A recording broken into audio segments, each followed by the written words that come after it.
Present us, O Lord, in all our doings with thy most gracious favor, and further us with thy continual help, that in all our works begun, continued, and ended in thee, we may glorify thy holy name, and finally, by thy mercy, attain everlasting life.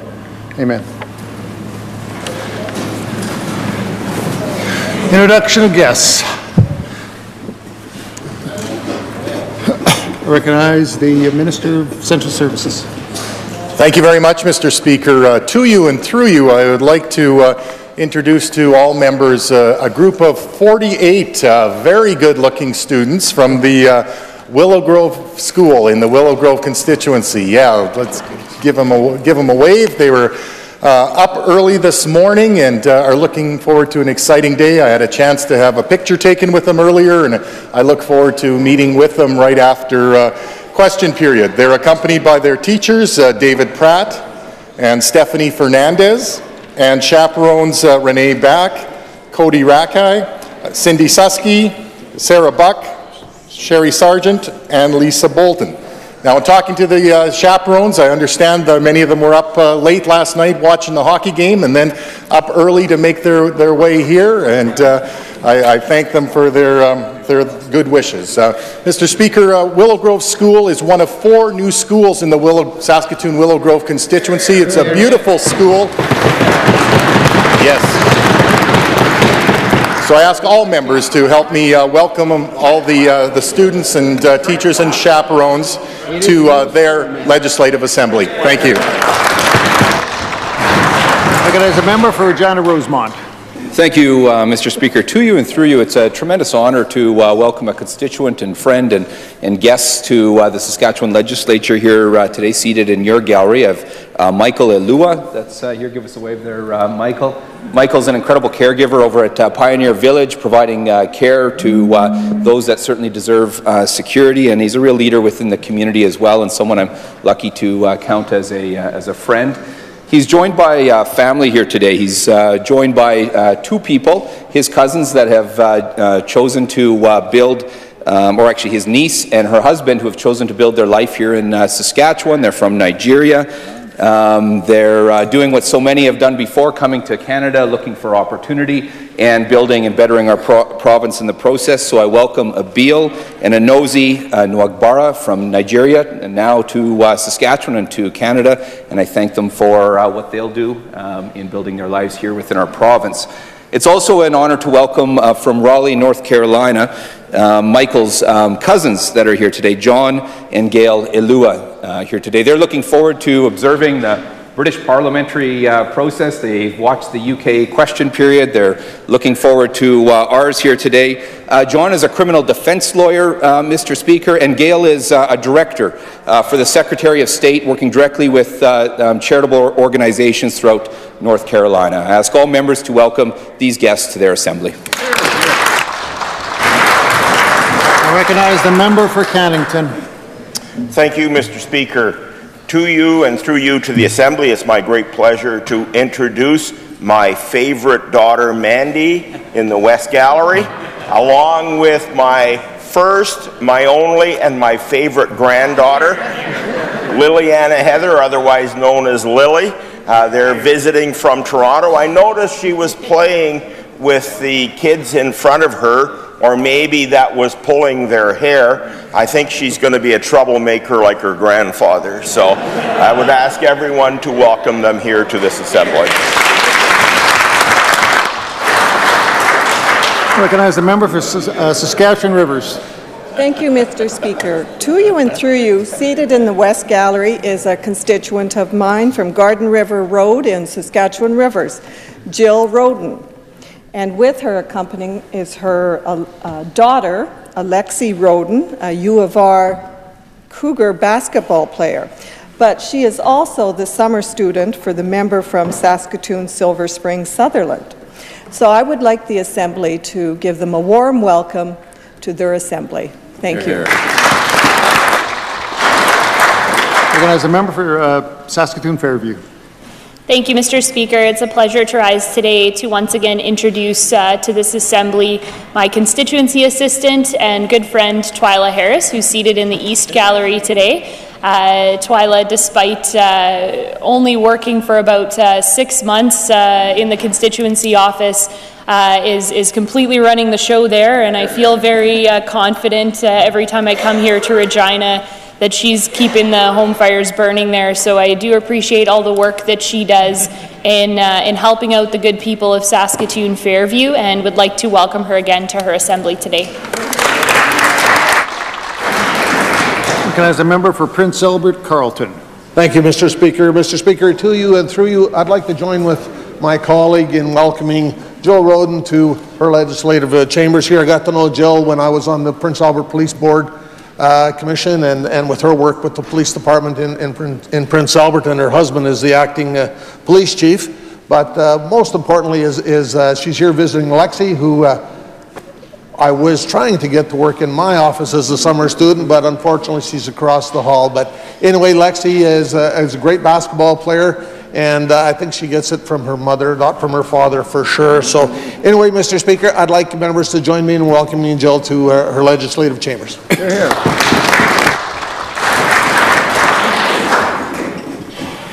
Presenting petitions, recognize the member for Regina Pasqua. Thank you, Mr. Speaker.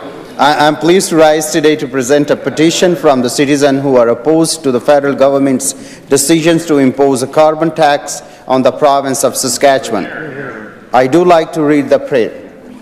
We in the prayer that reads as follows: respectfully request that the Legislative Assembly of Saskatchewan take the following action: to cause the government of Saskatchewan to take the necessary steps to stop the federal government from imposing carbon tax on the province. Mr. Speaker, this petition is signed by citizens of Regina. I do so present.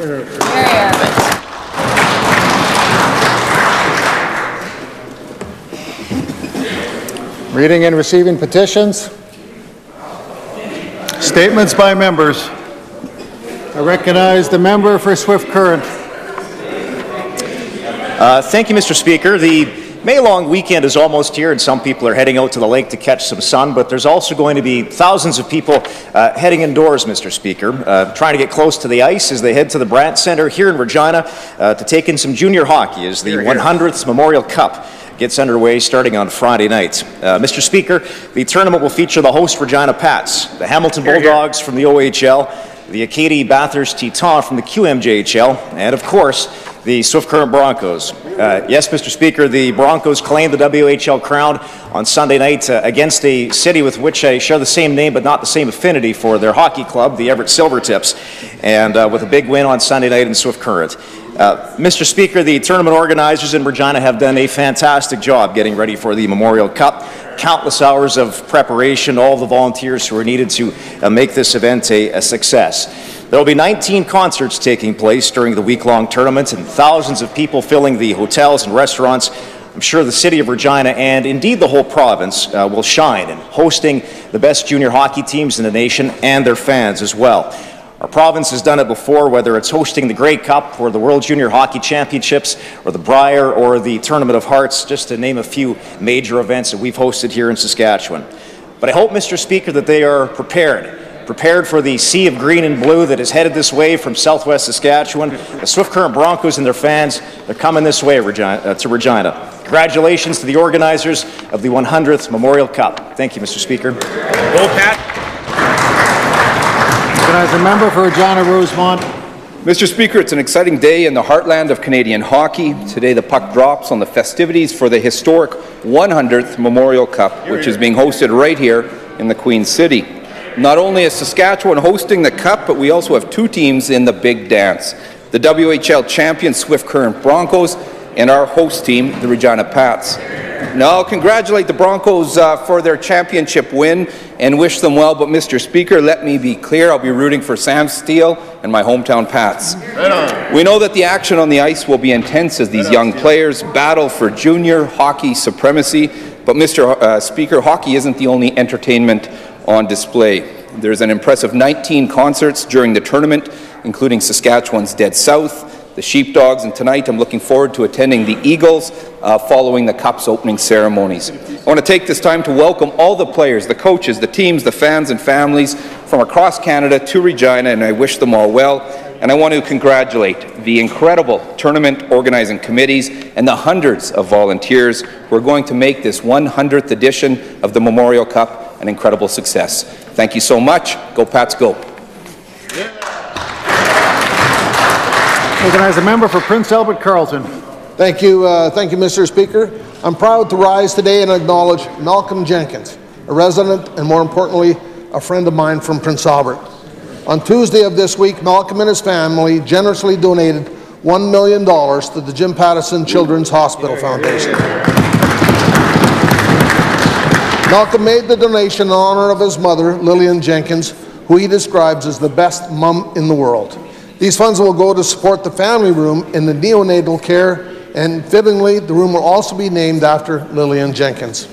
Over the years, Malcolm and his family have been instrumental in the development of many projects and initiatives in Prince Albert, including the Broadway North Theatre Company, the Performing Arts Warehouse, the Kinsman Skateboard Park, the Alfred Jenkins Fieldhouse, and that's just to name a few, Mr. Speaker. He has served as honorary chair for the Prince Albert Relay for Life, and in 2010 matched all the funds raised, personally donating over $300,000 to the event.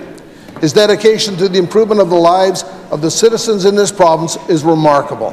He has led the way by supporting numerous events and activities for the Victoria Hospital Foundation, which has allowed for the purchase of much-needed medical equipment. His latest donation to the Children's Hospital is another example of his continued devotion to this province. His personal motto is, "Let's build it for the kids." And we thank Malcolm and his family for doing just that. His contribution to the Children's Hospital will help families and children for years to come. Thank you, Malcolm. As a member for Saskatoon Fairview. Mr. Speaker, I would like to recognize the efforts of a special group of Regina residents who are making newcomers feel welcome in a unique way through gardening. With a $7,000 grant, Regina's South Zone Community Garden has expanded to include 24 new plots for Syrian refugee families and one family from Tanzania. Zahid Sheikh, the organizer credited with this idea, said, "Providing these gardens will give these families an opportunity to reconnect with the earth." The garden has already created some excitement with the families, especially those who gardened back home. Anesteri Mozia and his family are from Tanzania, and he used to farm. In a CBC story released May 15th, he said he was happy to hear about this garden project because buying fresh produce can be costly. Fazi Al-Mazalma, who is from Syria, used to grow olive trees. Although olive trees may not prosper here, he told CBC that he is still looking forward to working in the garden. He said, "This is my dream in my country. Big farm and stay beside the vegetables." Mr. Speaker, I would like to ask all members to congratulate the South Zone Community Garden and organizers, including Zahid Sheikh and Robert Guthrie, for their hard work. We wish the families all the best this gardening season. Recognize a member for Saskatoon University. Thank you, Mr. Speaker. Mr. Speaker, last month I had the opportunity to attend the Jim Pattison Children's Hospital Foundation's Jeans and Jewels Gala at TCU Place in Saskatoon. The event was presented by Mosaic, with all funds raised supporting urgent pediatric and maternal equipment needed for the Jim Pattison Children's Hospital, which is now 84% complete. The gala included a delicious dinner, live and silent auction packages, live entertainment, as well as a photo booth, which provided for some funny pictures to commemorate the event. The Saskatchewan Blue Cross showed support for the event, donating $5 for every tweet using the hashtag #SaskBlueCrossForKids throughout the gala.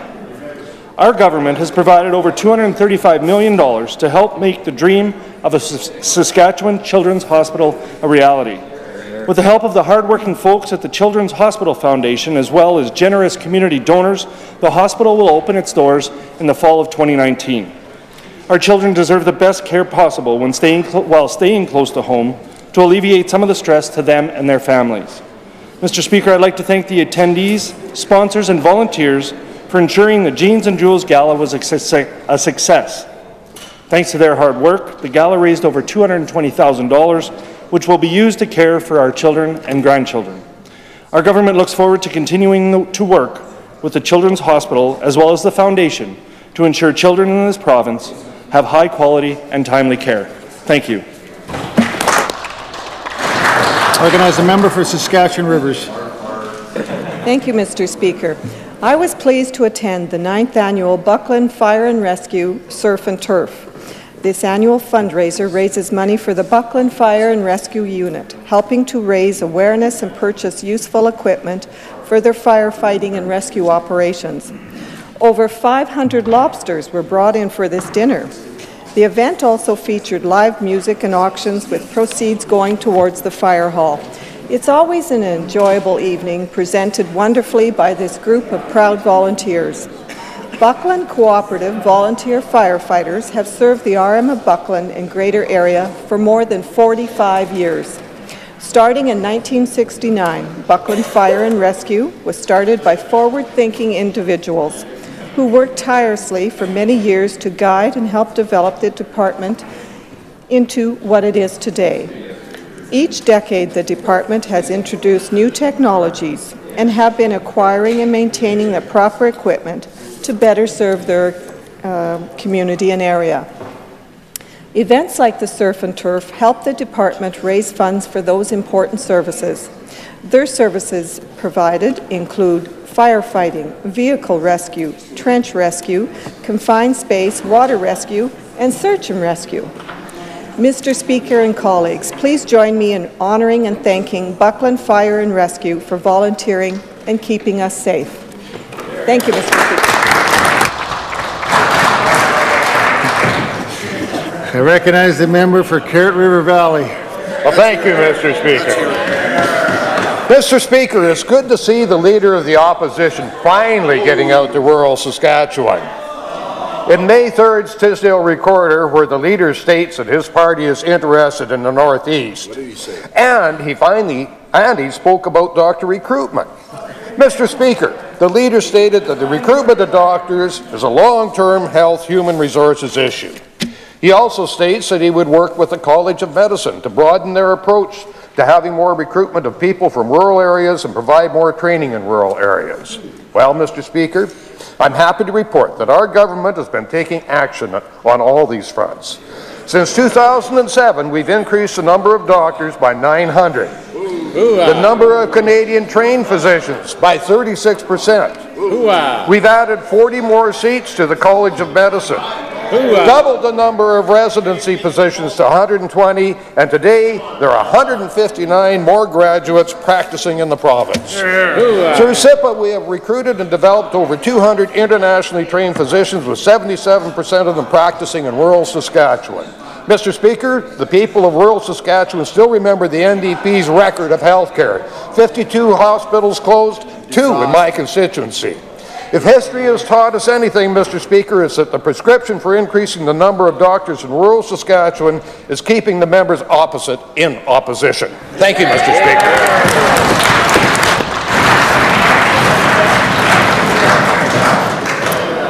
Question period. I recognize the Leader of the Opposition. Thank you, Mr. Speaker. Mr. Speaker, Saskatchewan's election finance laws are broken. We're one of the last places where corporate donations, union donations, and out-of-province donations aren't just allowed, they're unlimited. Fixing these outdated rules, it's not just common sense, it's something that people across the province support. A clear majority of Saskatchewan people believe the corporate, union, and out-of-province donations should be banned. Mr. Speaker, that's because these donations open the door to questions, legitimate questions about whose interests are truly being served in our democratic process. As New Democrats, we believe it's time. It's time to close that door once and for all. Our bill will cap individual donations, eliminate out-of-province donations, and ban corporate and union donations for good. What is it that the Premier doesn't like about this very sensible idea, Mr. Speaker? Why doesn't he think Saskatchewan democracy should belong to Saskatchewan people? I recognize the Premier.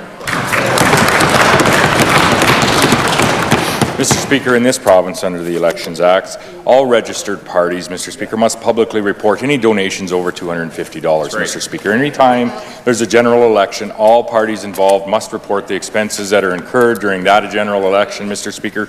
The same holds true for any by-election that may occur, Mr. Speaker. As I said, all donations over $250 are publicly reported, Mr. Speaker. They're communicated to anyone who should choose to explore them, Mr. Speaker, on the internet, on the Election Saskatchewan site. Mr. Speaker, the fact of the matter is, here in the province, we had last year 26,000 donors, personal donors to this party, on average about $65 per donation, Mr. Speaker. We have donors from across the party, across the province, Mr. Speaker. We also had about 1,000 corporations that donated to our party, Mr. Speaker, across Canada, and their average donation was about $1,000, Mr. Speaker, all publicly disclosed on the internet, all publicly disclosed to Election Saskatchewan, Mr. Speaker, as are all the expenses in any election. I recognize the Leader of the Opposition. Thank you, Mr. Speaker. It is truly disappointing that the Premier doesn't understand the importance of restoring trust in our democratic system. Mr. Speaker, the other day, the Premier also failed to answer some pretty basic questions about his meetings with Mr. Boyd and the irrigation project that he was trying to get approved at the time. Who was at that meeting? Where did it happen? Was it before or after Mr. Boyd's now infamous trip to China? Were there any records or notes taken at that meeting? You know, the Premier's had another day or two to look back at his calendar, get his facts straight. Has he checked his notes? Does he have the answer to these basic questions today? Recognize the Premier. Mr. Speaker, those questions are answered on the floor of this Assembly. They were answered in the rotunda. They were answered honestly, Mr. Speaker. I don't recall the date that I met with that individual. I don't recall the date, Mr. Speaker, that I met on multiple occasions with a member from Athabasca on constituency work throughout the northern Saskatchewan, Mr. Speaker. And I don't recall who was at those meetings, whether they were scheduled meetings or whether they were meetings in this House, Mr. Speaker. The fact of the matter is, Mr. Speaker, is we engage with people across the floor and across the province, as ministers do, as MLAs do on both sides of this House, Mr. Speaker, to ensure that we are properly representing people from across this great province, Mr. Speaker. But in the case of this individual, the advice that was provided to him was precisely the same as the advice that was provided to people across the province, and in the case across the floor, Mr. Speaker, to the member of Athabasca and others that I've met with, is you need to approach the relevant agencies, Mr. Speaker, in this case the Water Security Agency, the Ministry of Environment for aquatic habitat protection permits, Mr. Speaker. That advice is the same, Mr. Speaker, no matter who we meet with, but we'll continue to engage with people across the province. Recognize the Leader of the Opposition. Mr. Speaker, it's again disappointing that the Premier has not or has chosen not to track that information down. But I do have another question about that meeting that has not been answered. When the Premier sat down with Mr. Boyd and looked at the plans to discuss that irrigation project, did he meet with Mr. Boyd on his own, or were there other people accompanying Mr. Boyd? Hear, hear. Recognize the Premier. Again, Mr. Speaker, those questions have been asked on this floor. They've been answered. They've been asked in the rotunda, and again they've been answered. They've been answered honestly, Mr. Speaker. I don't recall who was in the meetings with myself and the member from Athabasca and other members. Mr. Speaker, I don't recall who was in that meeting with Mr. Boyd at that time, but I do recall that he did show me an irrigation plan, Mr. Speaker, and the advice to that individual, as it is the same to any individual that we meet with, Mr. Speaker, is to get in touch with the appropriate agencies, Mr. Speaker. Get in touch with them. They will give you advice on the appropriate permits that are required. Mr. Speaker, the members opposite keep putting this forward as there was something untoward that happened here. In this case, Mr. Speaker, the regulations of the province were not followed. Mr. Speaker, in this case, the individual was charged. He pled guilty, Mr. Speaker, to 2 counts. He was assessed one of the highest fines ever handed out under these regulations, Mr. Speaker, as well as ordered to rehabilitate the riverbank, Mr. Speaker. I think that is proof in this case, Mr. Speaker, that no matter who you are in the province of Saskatchewan, you will be treated equally through all of the processes that we have. Recognize the Leader of the Opposition.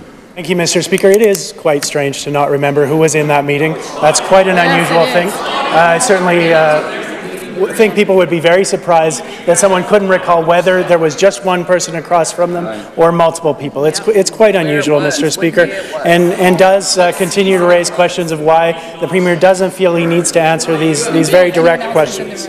Now, Mr. Speaker, whether it's a one-on-one meeting or with a small group with the minister at an undisclosed location, or the high-level meeting that brought in multiple DMs, including Alana Cook, which we've heard was because this was a high-profile individual, or whether it's the approval of a project for which the member under discussion was being charged at the time. Mr. Speaker, does the Premier still expect, with this list of irregularities and uncertainties, does he still expect people to believe that Mr. Boyd got the same treatment that anyone in the province would get? I recognize the Minister of the Environment. Thank you very much, Mr. Speaker. Mr. Speaker, I think it's surprising that the Leader of the Opposition continues on these lines of questioning, particularly, as I pointed out yesterday, he had 4 hours that he personally could have attended estimates just a couple of nights ago and put these very questions to the officials.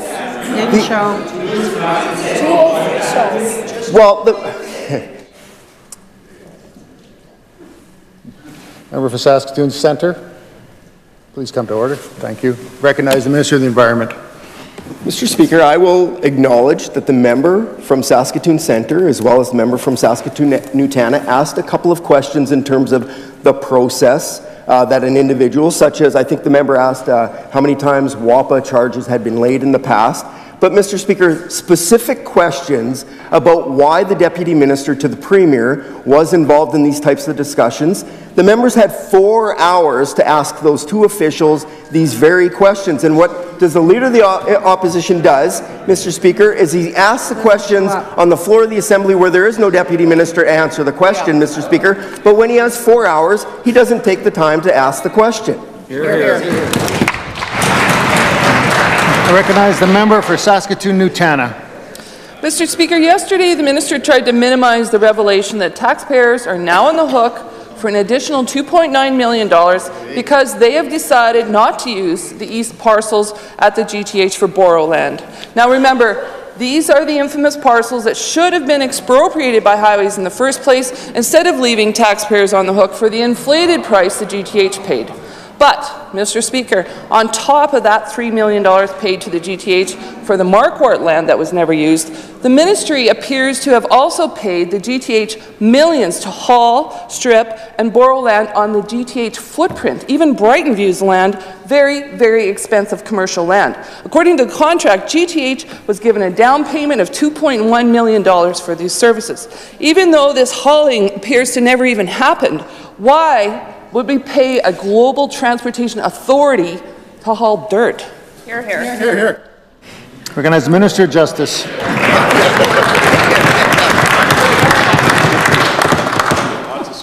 Mr. Speaker, you build roads, you build interchanges, it requires the movement of earth.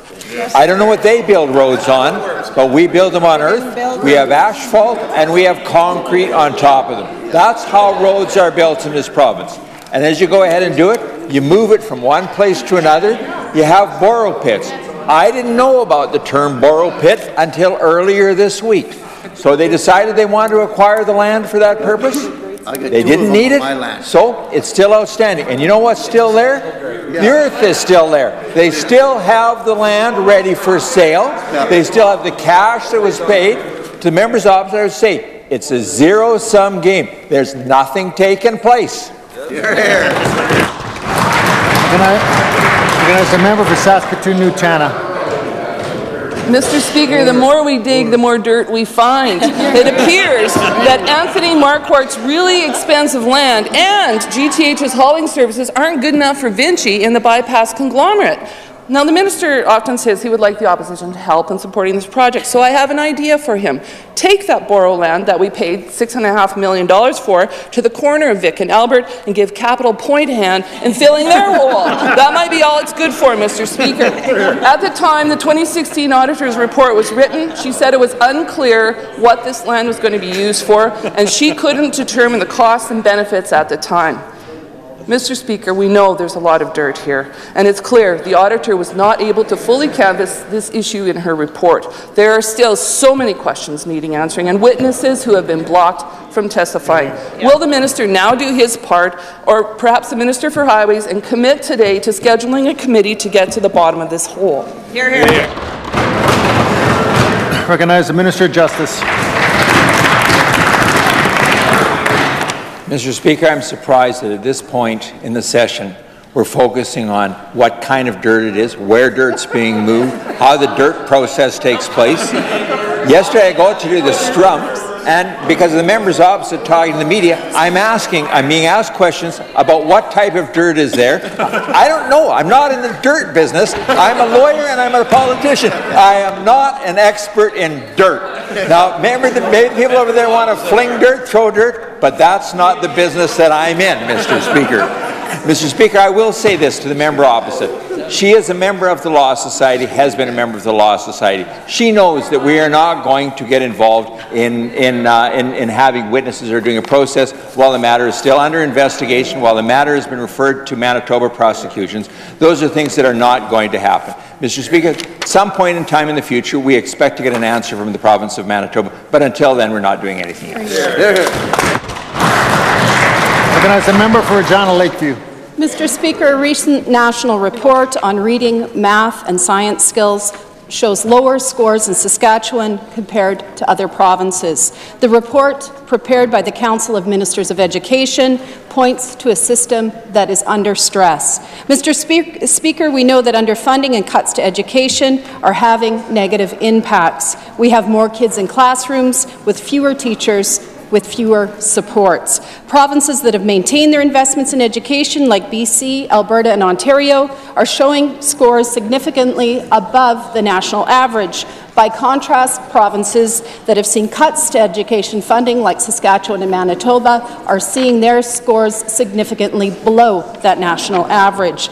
Does the minister really not see the connection between his government's poor treatment of education and the consequences of these choices? Hear, hear. Hear, hear. Recognize the Minister of Education.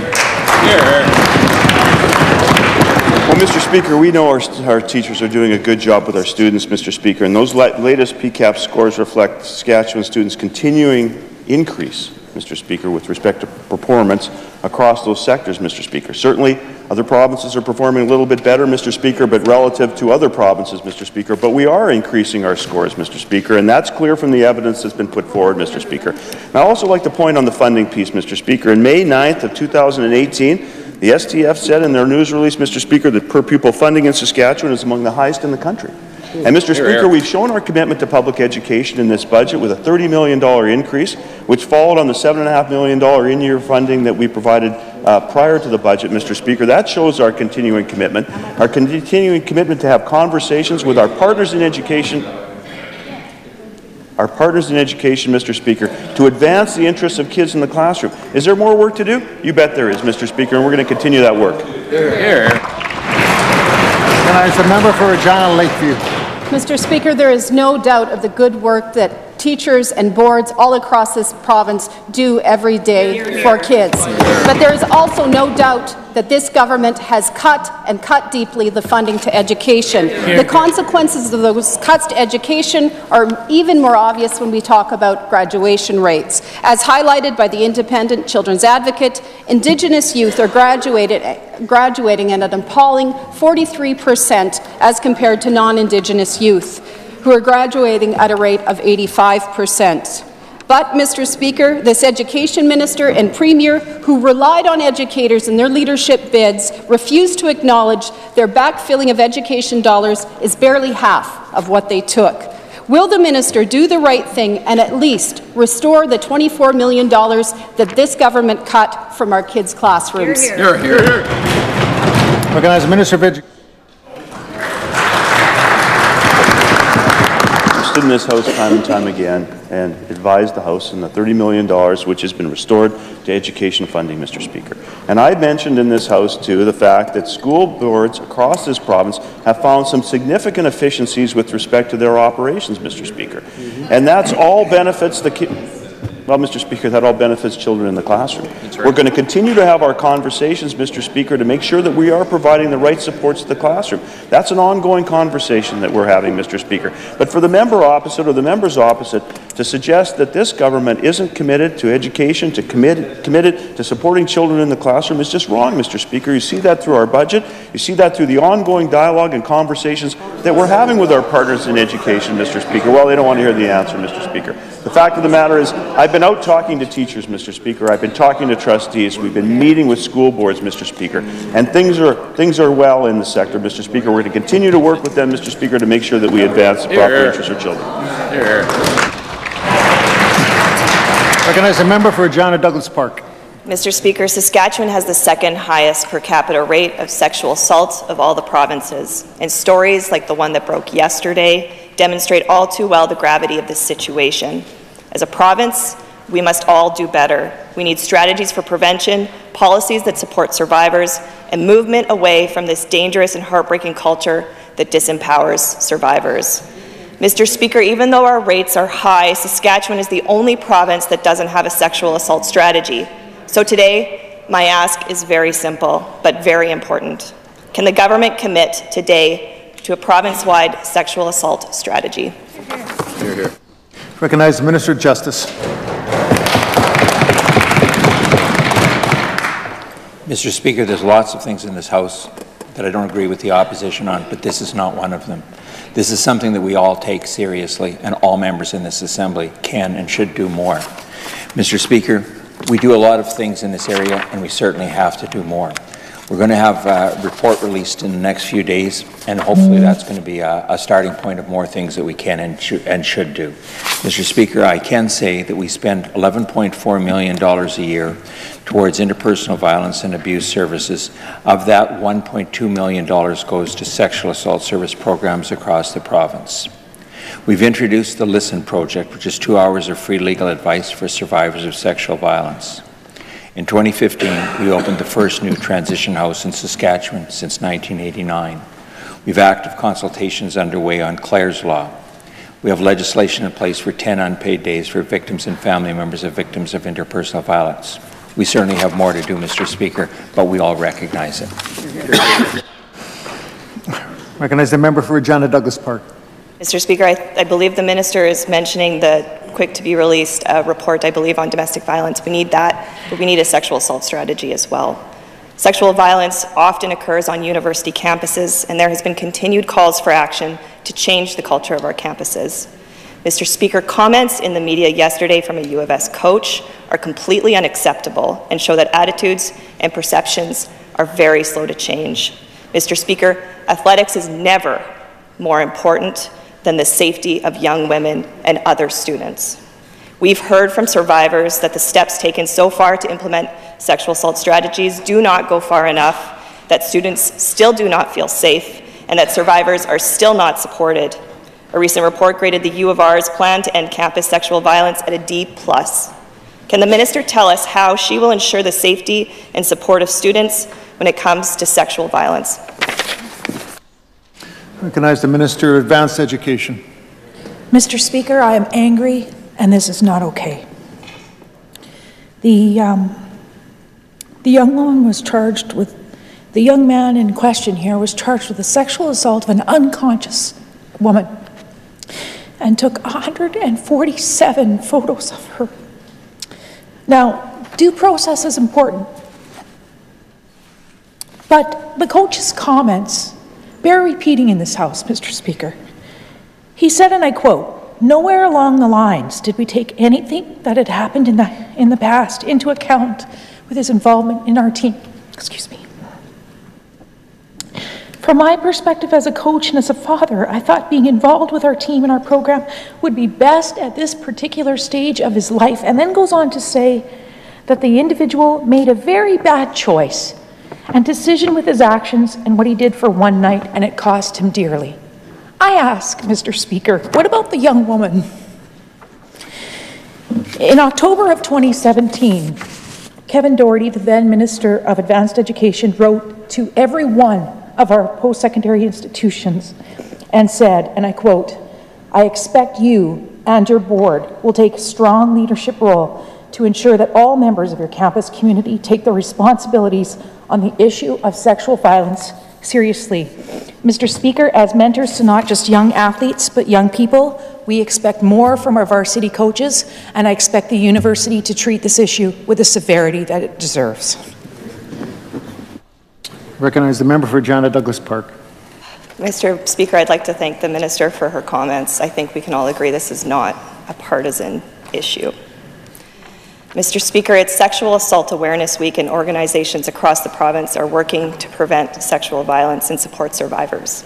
But due to funding restrictions, some organizations like the Battlefords and Area Sexual Assault Centre are struggling to provide the services that their communities need. The centre said, and I quote, "Cutting programs and services to areas that desperately need it is not what we want to do. However, we are left with no other choice if the province doesn't increase funding to our organization." Mr. Speaker, the organization has not seen a funding increase for 6 years, and the Ministry of Justice knows that Meadow Lake and Isle Cross will lose services on June 30th if nothing changes. Can the Minister commit today to providing this funding and ensuring these services continue? Recognize the Minister of Justice. Mr. Speaker, we are in a process of finalizing budget, dealing with a number of issues on this. We recognize the challenges that exist. We know that the assault centers are working very hard. A lot of them are using and expending reserves that should be used for later or for other projects. We'll continue to work with them, Mr. Speaker. Recognize the Leader of the Opposition. Mr. Speaker. Mr. Speaker, it's long past due that this government take real action and take responsibility for the 60s scoop. Manitoba has already made a formal apology to the survivors of the 60s scoop. The federal government has reached a settlement and is taking real action toward reconciliation for that community. And now Alberta has set a date for an apology in their legislature on the 28th of May. When elected leader of his party, the Premier said he would find out what an apology would mean. Mr. Speaker, it means acknowledging past wrongs and working to prevent the need for future apologies. Mr. Speaker, when will this government show accountability and issue its long-awaited apology for the 60s scoop and take real action to close gaps in health, in justice, in income and education between First Nations and Métis people and the rest of the Saskatchewan that persist today? Recognize the Minister of Government Relations. Mr. Speaker, we certainly take all the concerns of our First Nations community to heart, and we've had extensive consultations. In fact, even meeting with our federal minister yesterday, Minister Wyant and I, our minister was, thank you, had spent some time in a very engaged discussion. At the same time, we've been in extensive consultations with a very formalized group that involves the 60 Scoop survivors, and have been spending significant time with them, other ministry officials, in putting together a plan, a moving forward plan as to what we're going to do, how we're going to formulate our apology, as well as the process that we're going to undergo. We've looked at the Alberta model, certainly looking at different aspects of it, and think there's our 60 Scoop survivors is saying that that's a very worthwhile model that they'd like us to pursue. So we're certainly very engaged with our 60 Scoop survivors, and we're letting them kind of lead the process and lead the discussion as how they would like to see us put forward a very worthwhile and erstwhile apology to them. Recognize the Leader of the Opposition. Mr. Speaker, again, the question was to the Premier. This is a commitment that he has made, and we really would like to hear what the timeline is, some more clarity on what that timeline is, but also, and I think the delay on this is really indicative of a failure to engage on what is the most pressing social issue in our province today, the great inequalities that exist between First Nations and Métis people and the rest of the province, whether it's in health and health outcomes, whether it's in education, in justice, or in income. What is this government going to do? What is this Premier's government going to do to close that gap and make a real difference in people's lives? Recognize the Minister of Government Relations. Mr. Speaker, this government and this Premier has indicated that they need to have input from our survivors, from those that are directly involved in the 60 Scoop event. So we're not going to put a fixed date on this. We're going to let them provide us with all the background information, discussion, negotiations, whatever they need us to do. We're not going to fix a date because this is a very extensive and a lengthy process I believe we're going to need to go through. But we will come forward with this. We've made that promise, and we've certainly talked to our survivors, and we've made that commitment to them that this will happen.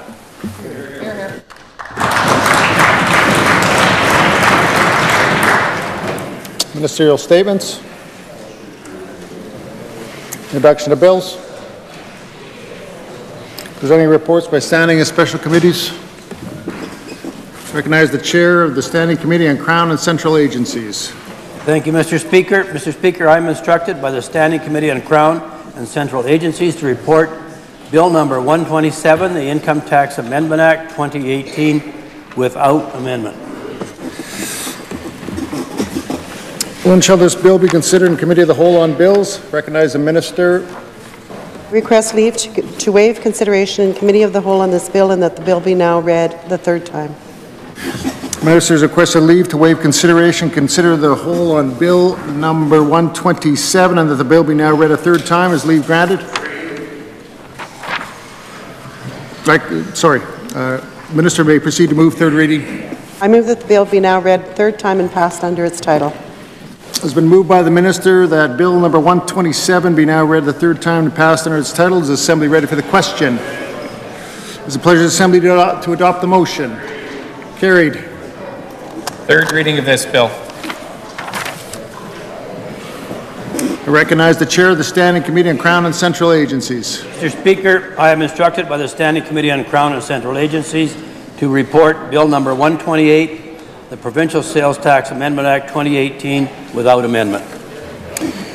When shall this bill be considered in Committee of the Whole on Bills? Recognize the Minister. Request leave to waive consideration in Committee of the Whole on this bill and the bill be now read the third time. All right. The Minister has requested leave to waive consideration in Committee of the Whole on Bill number 128 and that the bill be now read a third time. Is leave granted? The Minister may proceed to move third reading. I move that the bill be now read the third time and passed under its title. I have a question. It's been moved by the Minister that Bill number 128 be now read the third time and passed under its title. Is the Assembly ready for the question? It's the pleasure of the Assembly to adopt the motion. Carried. Third reading of this bill. I recognize the Chair of the Standing Committee on the Economy. Mr. Speaker, I am instructed by the Standing Committee on the Economy to report Bill number 110, the Animal Protection Act 2017, with amendment. When shall this bill be considered in the Committee of the Whole on Bills? Recognize the Minister. Thank you, Mr. Speaker. I request leave to waive consideration in Committee of the Whole on this bill and that the bill and its amendments be now read the third time. The Minister has requested leave to waive consideration in Committee of the Whole on Bill number 110, and that the bill and its amendments be now read a third time. Is leave granted? When shall the amendments be read a first time? Recognize the Minister. Mr. Speaker, I move that the amendments be now read the first and second time. It has been moved by the Minister that the amendments be now read a first and second time. Is the pleasure of the Assembly to adopt the motion? Carried. First and second reading of the amendments. The Minister may proceed to move third reading. Speaker, I move that the bill be now read the third time and passed under its title. It's been moved by the Minister that Bill number 110 be now read the third time and passed under its title. Assembly ready for the question? Pleasure of the Assembly to adopt the motion. Carried. Third reading of this bill. Recognize the Chair of the Standing Committee on the Economy. Mr. Speaker, I am instructed by the Standing Committee on the Economy to report Bill number 83, the Environmental Management and Protection Amendment Act 2017, without amendment. When shall this bill be considered in Committee of the Whole on Bills? Recognize the Minister. Mr. Speaker, I request leave to waive consideration in Committee of the Whole on this bill and that the bill be now read the third time. Minister has requested leave to waive consideration Committee on the Whole on Bill number 83 and that the bill be now read a third time. Is leave granted? Minister may proceed to move third reading. I move that the bill be now read the third time and passed under its title. It has been moved by the minister that bill number 83 be now read the third time and passed under its title. Is the Assembly ready for the question? It's a pleasure of the Assembly to adopt the motion. Carried. Third reading of this bill.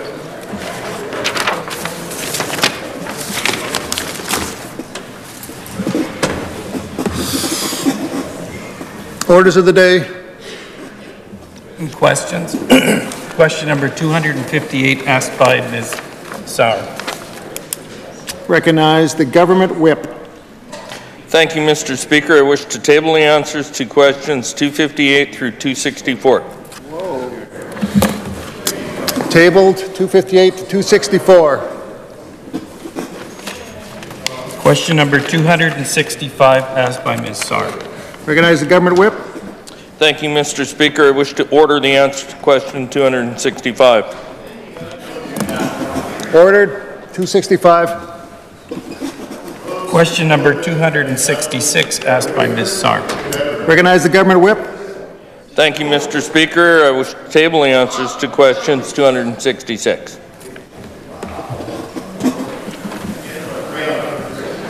Order. Can't hear. Could you repeat? Sorry, Mr. Whip. Thank you, Mr. Speaker. I wish to table the answers to question 266. Table 266. Question number 267 asked by Ms. Sauer. Recognize government whip. Thank you, Mr. Speaker. I wish to order the answer to question 267. Order 267.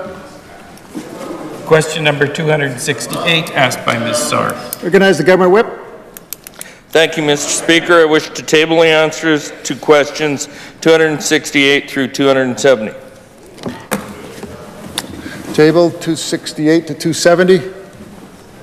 Question number 271 asked by Ms. Sauer. Recognize the government whip. Thank you, Mr. Speaker. I wish to order the answers to question 271. Ordered. 271. Question number 272 asked by Ms. Sauer. Recognize the government whip.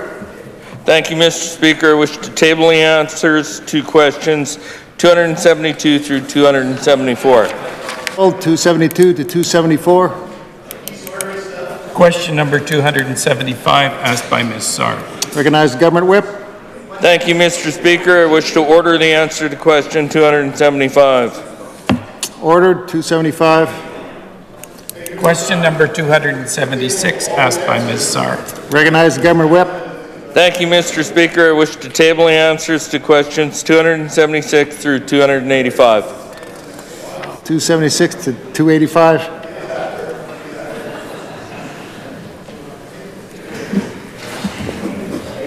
$75-minute debate, Mr. Weeks. Right on. Recognize the member for Bigger Saskatchewan Valley. Thank you, Mr. Speaker. It's a pleasure to be able to take part in today's 75-minute debate. I will be making a motion at the end of my remarks, but the motion is topic today is the Government of Saskatchewan's commitment to innovative solutions to recruiting and retaining physicians and nurses in Saskatchewan, which has led to nearly 900 more physicians and 3,700 more nurses since 2007. But I think it's important that we take a step back before we get into the details of what our government has done, some very innovative, important things that we've done since 2007, and really give a lay of the land before the Saskatchewan Party formed government. Before members on this side formed government, the province, some would say, was in crisis on many different fronts. Just look at the population numbers. The population had dropped by 22,000 people from 1996 to 2007. Population was in decline. We were declining as far as growth in the economy as well as people in this province. We would sit in opposition and listen to members say that statistically it was impossible to grow the population of this province by more than the 1% that the opposition had forecast it was possible if we formed government, and it was quite disheartening to see the NDP government of the day to make comments like that. You know, they had ministers saying that you know, more people left, well, it'll be more for the rest of us, and we'd always say no. When people left for Alberta or around the world, it wasn't more for the rest of us. We really lost something in Saskatchewan, and this really speaks to our healthcare professionals. They would leave. Yes, they were leaving in droves to mainly Alberta, but around the country and around the world to take up jobs. And there wasn't more for the rest of us when they left. It was a loss to this province, and it was very disheartening. Saskatchewan lost 450 nurses and 173 doctors from 2001 to 2006.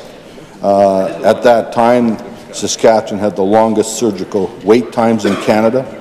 Under the NDP government of those days, they closed 52 hospitals, mainly in rural Saskatchewan. They also closed the Plains Hospital here in Regina. You know, you look at how they treated seniors in those days. They closed 1,200 long-term care beds. On the seniors' income plan benefit, there was not an increase in the benefit for 16 years under the NDP government. So just given that type of you know, feeling that was in the province, makes it very important how we, when we came into government in 2007, how we looked at the situation. You know, we also had the former NDP health minister saying that you know they didn't want to have targets about how many more nurses that would be hired in the province because they may not meet the target. Well, you know, they weren't going to meet the target because they didn't put anything in place to meet those targets. They didn't want more nurses and doctors because they were planning for decline in the province. People were leaving, and they didn't feel they needed to have targets to increase the number of nurses and doctors in the province.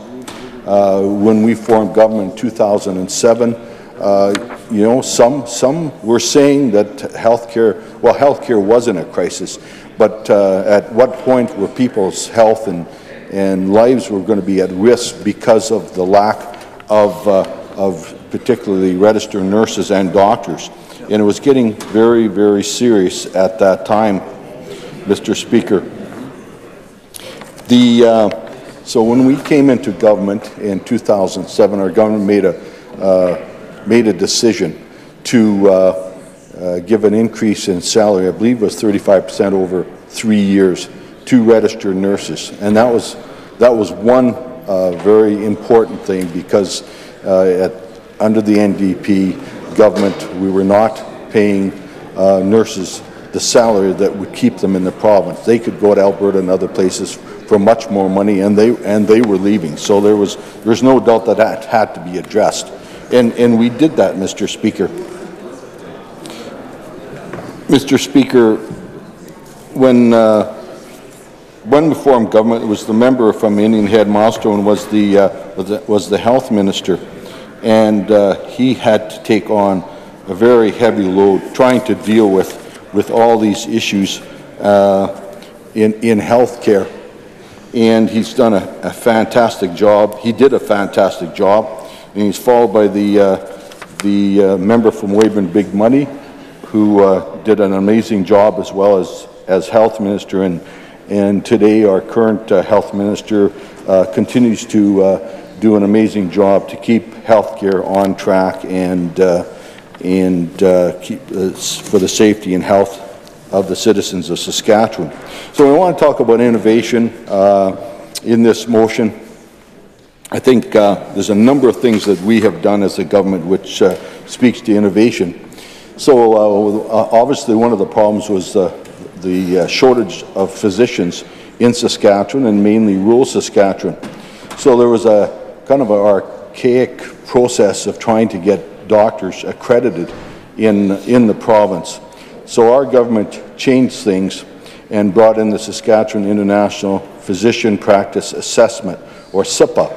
And it's a made Saskatchewan solution which supports the recruitment of more physicians to our province by assessing foreign-trained family physicians from a broad range of countries. And I have to say at this point, as well as, you know, many questions, how do you recruit physicians? Well, through our experience, I just know from the town of Biggar, the best resource to recruit physicians is the physicians that's in the community. In Biggar, we had traditionally have had 3 physicians, and occasionally we would go down to 2, and there would be, well, quite frankly, it would be very serious for many people. People would be trying to go to other communities or just going into emergency waiting lists, quite frankly. So on over the last few years, when there was down to 2 doctors in Biggar, the clinic, which is owned by the 2 remaining doctors, they would recruit physicians, and they were very good at it. And so they had a key role in recruiting physicians, whether they're international physicians or from around the province or from around the country. The community stepped forward and financially made a commitment to recruit physicians, and over time we're back to a stable 3-physician community, which is really a benefit to the area and to the citizens in and around Biggar. So first, best recruiter is the physicians, being helped financially, and more than just financially, just on a personal level, to help these people integrate into the community with their children and their spouses. Looking for a job for the spouse is very important. You know, the health regions, and now it's one health region, they play a key role in recruiting as well. And under the Saskatchewan Party government, we have SaskDocs, which is the provincial recruiting agents to go find doctors around the country and around the world. So everyone working together, we have made tremendous strides in the recruitment of physicians. And SIPA is just another very important way of getting these doctors accredited and into our communities in the province. So now nearly 900 more physicians are practicing in the province compared to 2007. That's a 51% increase overall, 62% increase in specialists, 43% increase in general practitioners, 98% increase in pediatrics. In the same time, the provincial population has increased by 17.5%. Through the Saskatchewan International Physician Practice Assessment Program, or SIPA, over 200 doctors are currently practicing in the province. 154 of these are practicing in rural or remote communities. As of March 2017, approximately 52.9% of physicians practicing in Saskatchewan received their medical education from outside the country. For family physicians, this number is 65.5%, and for specialists, it's 38.3%. We have one of the best physician compensation rates in the country. As part of this compensation package, we provide special incentives to doctors in rural Saskatchewan.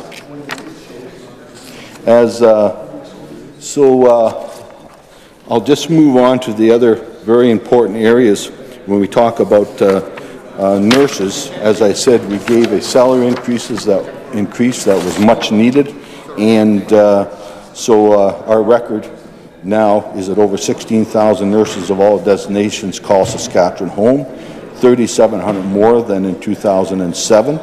That's a 27% increase in registered nurses since 2007, 48% increase in LPNs, and 126% in nurse practitioners. In 2016, Saskatchewan had 923 RNs per 100,000 people, well above the Canadian average of 790 6. We delivered on our promise to hire 900 more registered nurses, added 300 more registered nurses, RPNs, training seats, and doubled the number of nurse practitioner training seats from 20 to 40. So very important innovations to recruit and retain healthcare professionals. Now, another innovation that we brought in was CECs, or Collaborative Emergency Centres, to improve the access to health care in rural and remote communities. They are designed to provide care for 24/7 to help stabilize and improve access to primary health care and emergency services. And during the day, the public has access to a primary health care team, including physicians and nurse practitioners, which extend hours on evenings and weekends. Overnight, the care is handled by a registered nurse and paramedic team with a physician oversight by phone. Saskatchewan has opened 3 collaborative emergency centres in Maidstone in 2013, and Shaunavon 2013, Kenora 2014, and additional CECs are being implemented in Waka and Spearwood. As of March 2017, over 4,000 patients have been served, and 77% have been able to stay in the community rather than transfer to another hospital. So CECs have been a very innovative program that has come in and has been very successful. Back on the physician recruitment front, something else is very important is that we've added 40 seats to the College of Medicine from 60 to 100 and doubled the number of residency positions from 60 to 120. We expanded the distribution of postgraduate medical education to Prince Albert, Swift Current, L'Orange, North Battleford, and Moose Jaw. Further plans are in development for additional sites. 100% of medical residents in 2017 graduating classes from Swift Current and Moose Jaw decided to stay in practice in Saskatchewan. And I think that point we have to make again and again and again. These innovations have, when students go do the residency in smaller urban centres around the province, they tend to stay in those communities and service those communities that they have been trained in. So, Mr. Speaker, my time is running out, so my other colleagues would like to say a few words. So, Mr. Speaker, I would like to make a motion that this Assembly supports the Government of Saskatchewan's commitment to innovation solutions to recruiting and retaining physicians and nurses in Saskatchewan, which has led to nearly 900 more physicians and 3,700 more nurses since 2007. I so move.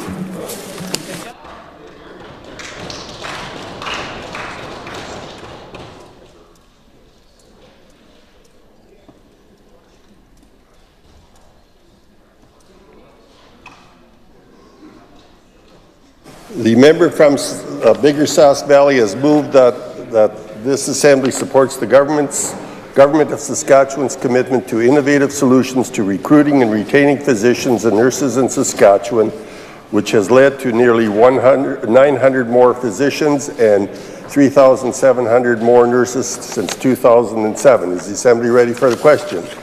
I recognize the member from Saskatoon Fairview.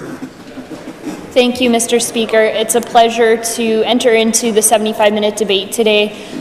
It will probably come as no surprise to members opposite that I will not be supporting the motion put forward by the member from Bigger Sask Valley today. And there are a few reasons for this, Mr. Deputy Speaker, which I'll get into. The first question is, I think, quite obvious to folks who are asking questions and approach things with a critical lens, and that is, what is the per capita change in the number of representation? Because that information is conveniently left out. Often we see this Sask Party government reporting raw numbers back to us, and the question I always have is what was the per capita change? If we're going to do this, we're looking back 11 years and we're picking this amount of time.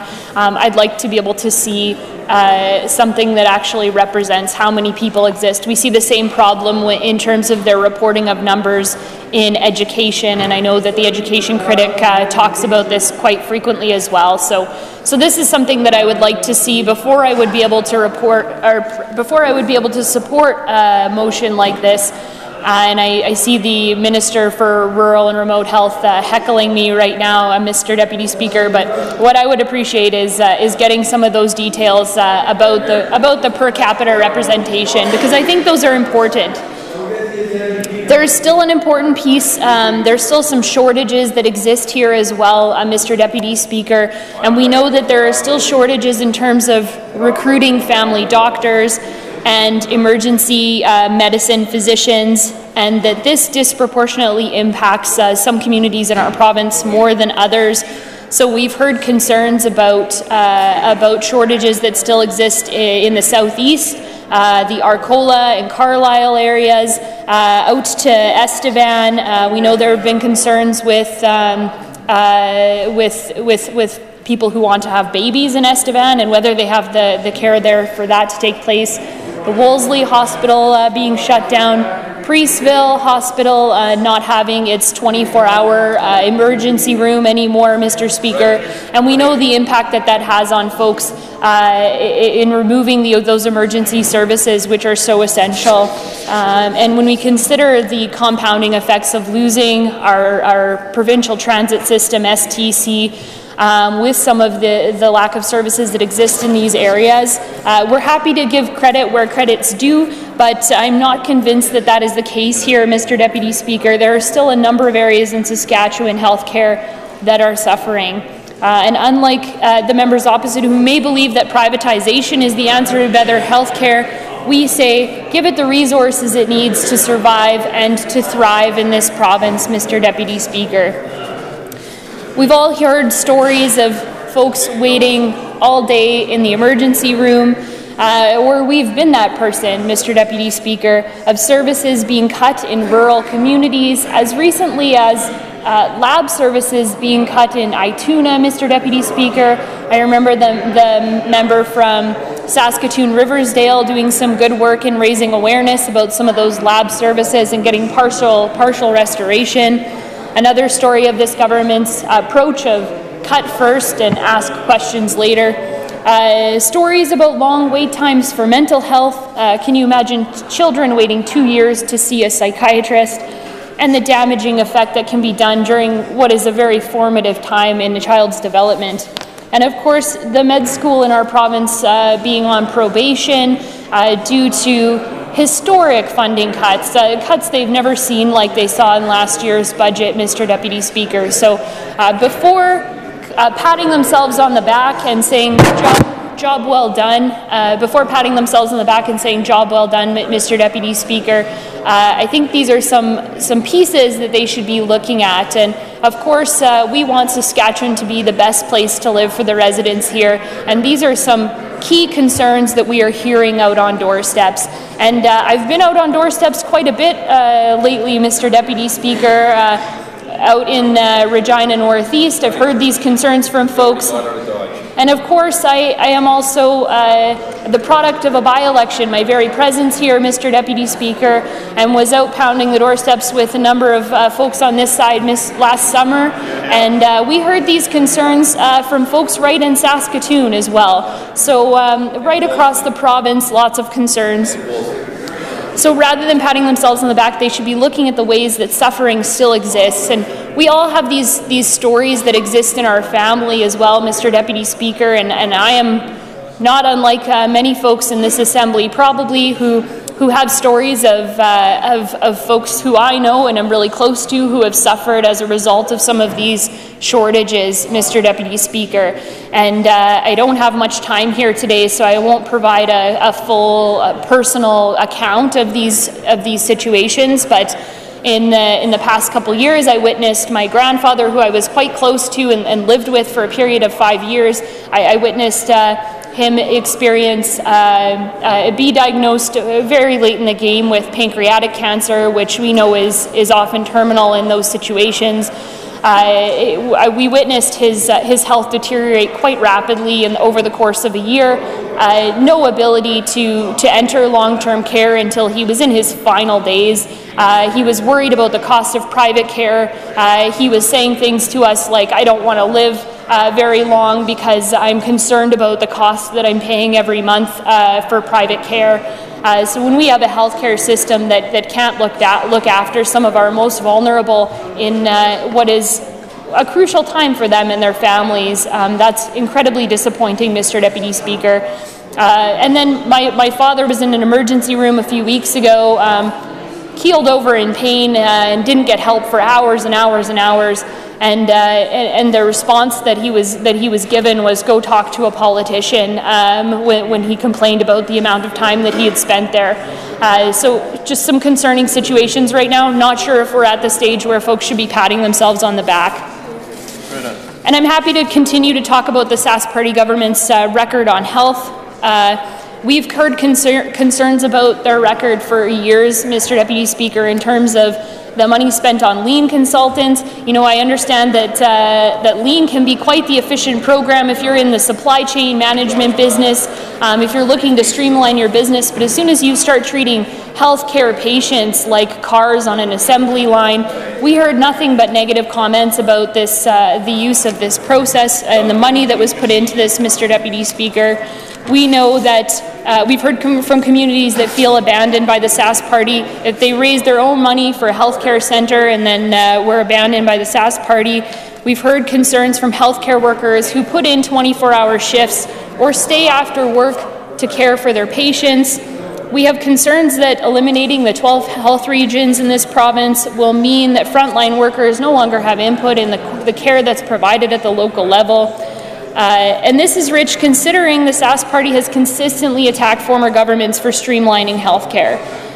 And after a decade of unprecedented revenues, the people of this province are being asked to pay for these shortcomings, this mismanagement, Mr. Deputy Speaker. And if they had such a strong record on healthcare, why would we have SEIU West rallying on the steps of this legislature back in October of this year, at the startup of this assembly, Mr. Deputy Speaker, talking about reversing the cuts to health care? We trust these folks on the front lines, and why would we be asking them for a wage cut of 3.5%, Mr. Deputy Speaker? Just a shameful record on health care. I find it quite appalling that the government would come forward with a motion like this that is self-congratulatory and expect us to support it. And so we still face a number of these challenges, Mr. Deputy Speaker. We face challenges that some of my colleagues will get into about mental health care in this province. We had an entire 75-minute debate about mental health care in this province. Mental health is health, and we need to be affording it that attention. The high cost of prescriptions, Mr. Deputy Speaker, disproportionately impacting seniors.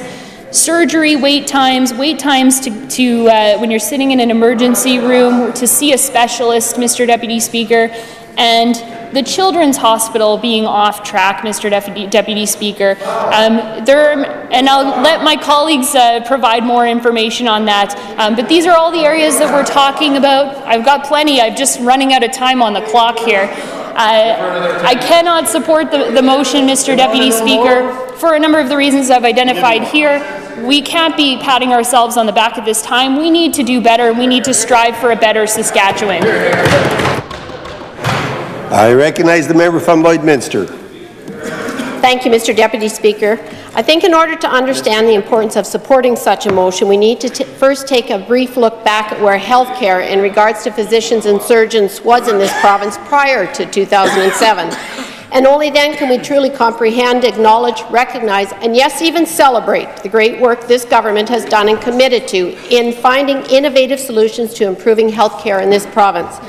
Recruiting and retaining physicians and nurses, the most valuable people in our healthcare system, is crucial to sustaining a healthy, viable, and efficient healthcare system that can provide the very best quality professional caring services to patients. Mr. Speaker, prior to 2007 and under the NDP, our doctors and nurses who were graduating out of our institutions were leaving the province to find work elsewhere. Between 2001 and 2006, we lost 450 nurses and 173 doctors. The closure of 52 hospitals and 1,200 long-term care beds most certainly didn't help these new graduates. Mr. Speaker, you can't provide health care or hire doctors and nurses when they don't even have a hospital or a care home to go to work to each day.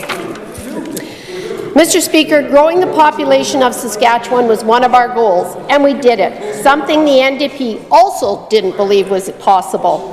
This has been a tremendous help to our economy, but it also puts more pressure on our health care system, so we needed to address that, and we have. We heard the cry for physicians and nurses and came up with some creative and innovative solutions to recruiting and retaining doctors and nurses in this province. CIPA's Saskatchewan International Physician Practice Assessment Program was a made-in-Saskatchewan solution, which supports and continues to support the recruitment of more physicians to our province by assessing foreign-trained family physicians from a broad range of countries. And Mr. Deputy Speaker, of the 200 doctors who have gone through CIPA, 154 of these are practicing in a rural or remote community. The establishment of our SaskDocs website in 2007 has also assisted in the recruitment of more than 200 international doctors. The 2017 winter cohort under CIPA ended April 20th with 12 candidates successfully completing their assessment and are expected to establish their practices by the end of May. The 2018 spring cohort began on April 26th with 12 candidates again, and they will begin their 12-week centralized field assessment on May 14th, which was this past Monday, and results are expected by mid-August. Mr. Speaker, as physicians retire or leave communities, those positions need to be filled, not close the hospital or health facility. And CIPA candidates are essential to filling these positions and are welcomed with open arms into our communities. Mr. Speaker, we also recognize that we need to grow our own physicians here in Saskatchewan. We added 40 seats to the College of Medicine, going from 60 to 100, and doubled the number of residency positions from 60 to 120. We expanded the distribution of postgraduate medical education to Prince Albert, Swift Current, La Ronge, North Battleford and Moose Jaw, and further plans are in development for additional sites. Of note, Mr. Speaker, 100% of the medical residents in the 2017 graduating classes from Swift Current and Moose Jaw decided to stay and practice in Saskatchewan. We have worked with many of our physicians to develop a collaborative emergency centres, or CECs as we call them, to improve access to health care in rural and remote communities, and they are designed to provide 24/7 care to help stabilize and improve access to primary health care and emergency services. Saskatchewan has opened 3 CECs, one in September 2013 in Maidstone, one in November 2013 in Shaunavon, and one in Kenora in July 2014. Additional CECs are being implemented in Waka and Spiritwood. As of March 2017, over 4,000 patients have been served through CECs and have been able to, and 77% have been able to stay in the community rather than transfer to another hospital. Since 2013, our government has been working with specialists to implement the provincial referral model, and this model has led to significant improvements and continues as a model of care that we intend to further expand into other specialists. Mr. Speaker, this model has allowed for pooled referrals that level workloads for specialists, but more importantly, speeds up a patient's wait time to see a specialist. And so far, there are 21 specialty groups and 100 specialists who have signed up. We also recognized in order to recruit and retain physicians, we needed to offer competitive salaries, and we now have the second highest compensation rate for doctors, and particularly specialists in the country, and it is well above the Canadian average. This has allowed us to recruit 487 new specialists since 2017. Mr. Speaker, my son graduated from the College of Medicine at the U of S in 2007. He did not get a residency spot here, but was given one at the Vancouver Hospital in radiology and diagnostic imaging. Being a true Saskatchewan rural kid, he always wanted to come back. So after passing his Royal College exams as an interventional radiologist and becoming American Board certified as well, and getting married, yes, pretty much all at the same time and within a couple of months of each other. In 2012, he and his bride moved back to Lloydminster, where he accepted a job with Prairie North Health. Mr. Speaker, this young man had dreams and ambitions, and with the support and help of his parents, a year later built and opened his own diagnostic imaging clinic, while continuing to work for the health region. Since then, he has reinvested in supporting the improvement of health care and wait times in this province. He has built another imaging clinic in Lloydminster and has built and opened ultrasound clinics in North Battleford, Meadow Lake, Weyburn, Swift Current, and recently Estevan. His investment into the people of this province has greatly reduced the load on health regions, but more importantly has greatly reduced wait times for these patients and has removed the worry and stress for them in getting in for an appointment and getting their test results sooner. With this government's commitment to finding innovative solutions to improving health care, the connecting of the PAC, or Picture Archive Communication System, across this province allows specialists to do reads, particularly with ultrasounds, no matter where they are located in the province. Actually, no matter where they are in the world, as long as they have the connectivity, and it has significantly lessened the wait times for patients anxiously waiting test results and diagnosis. Advancing patient care is the #1 priority in all of these innovations. I am so proud of my son for being one of those doctors and specialists contributing to the improvement of health care in this province. Mr. Speaker, there are nearly 900 more physicians now practicing in this province compared to 2007. A 51% increase overall, with a 62% increase in specialists, a 43% increase in general practitioners, and a 98% increase in pediatricians. And yes, we will continue to recruit more. So let's talk about 3,700 more nurses. Yes, that's 3,700 more nurses providing care and services in this province since 2007. In total, more than 16,000 nurses are licensed to practice in the province, including registered nurses, registered psychiatric nurses, nurse practitioners, and licensed practical nurses. Mr. Speaker, back in 2004, I remember stepping into an elevator at the Sheraton Cavalier in Saskatoon and noted the name tags on the 4 other people already in the elevator. As the doors closed, I commented on their ID and asked what brought them to our province from the great state of Texas. And lo and behold, they had a room set up at the hotel and were recruiting nurses. Such a shame to lose those nurses. The then Health Minister, Len Taylor, stated in the Leader Post in March of 2006, "More nurses, but less than 600. There's no light at the end of the tunnel unless it's a train. These staffing levels are dangerous." So what did they do, Mr. Speaker? Instead of recruiting, they closed 52 hospitals and 1,200 long-term care beds and put nurses out of work. Mr. Speaker, unlike the NDP, our government has shown a strong commitment to recruiting and retaining nurses in Saskatchewan over the decade. And Mr. Speaker, we will continue to ensure that these levels of valued caregivers continue to support our ever-growing and evolving healthcare system. We can never go back to the weak leadership of the NDP and the lack of respect and care they showed for the health of the people of Saskatchewan. We will continue to stand up for the health care of the people in this province and find ways to support their needs. I do support the motion put forward by the member from Bigger Sass Valley. I recognize the member from Saskatoon-Nutana. Thank you very much, Mr. Speaker, and as always, great pleasure to enter into the debate here on the 75-minute debate on Thursday, Private Members' Day.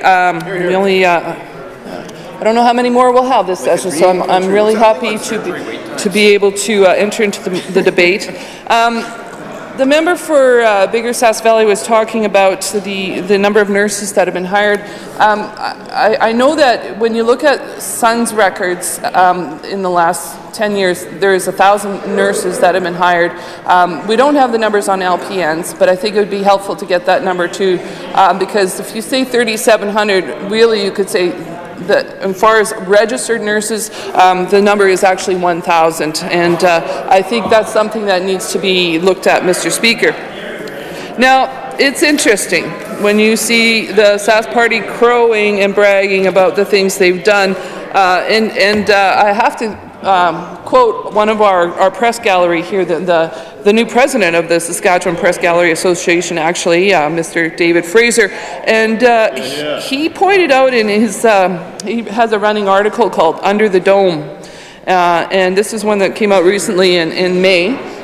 And he pointed out in there the government propaganda they send out as news releases. And I think that's what this motion is as well, Mr. Speaker. It's more this crowing and bragging.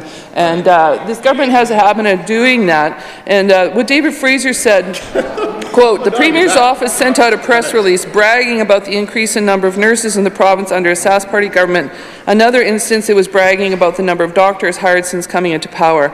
I told," this is David Fraser, I'm quoting him, "I told the Premier's press secretary this, and we'll share it here again, that it's not news, it's propaganda."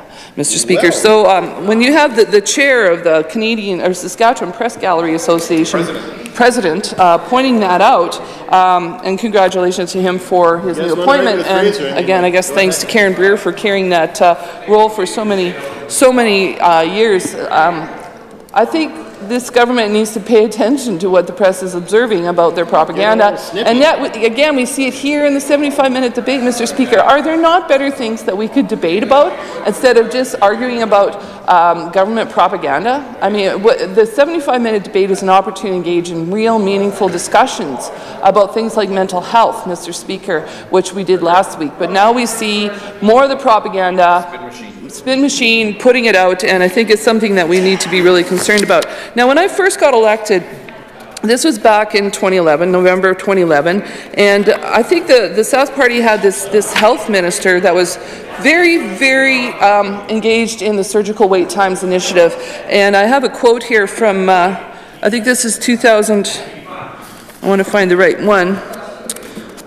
2012, so it was shortly after I got elected, and I was just getting my feet wet here in the House. This is another press release from the Saskatchewan government, and this was January 13th, 2012. And what were they saying at that time, Mr. Speaker?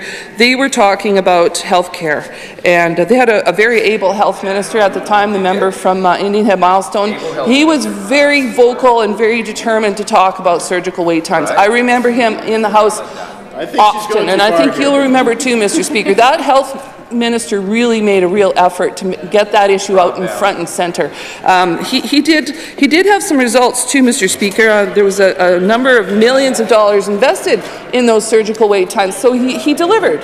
He delivered. He was a very capable cabinet minister, and he got the job done, Mr. Speaker.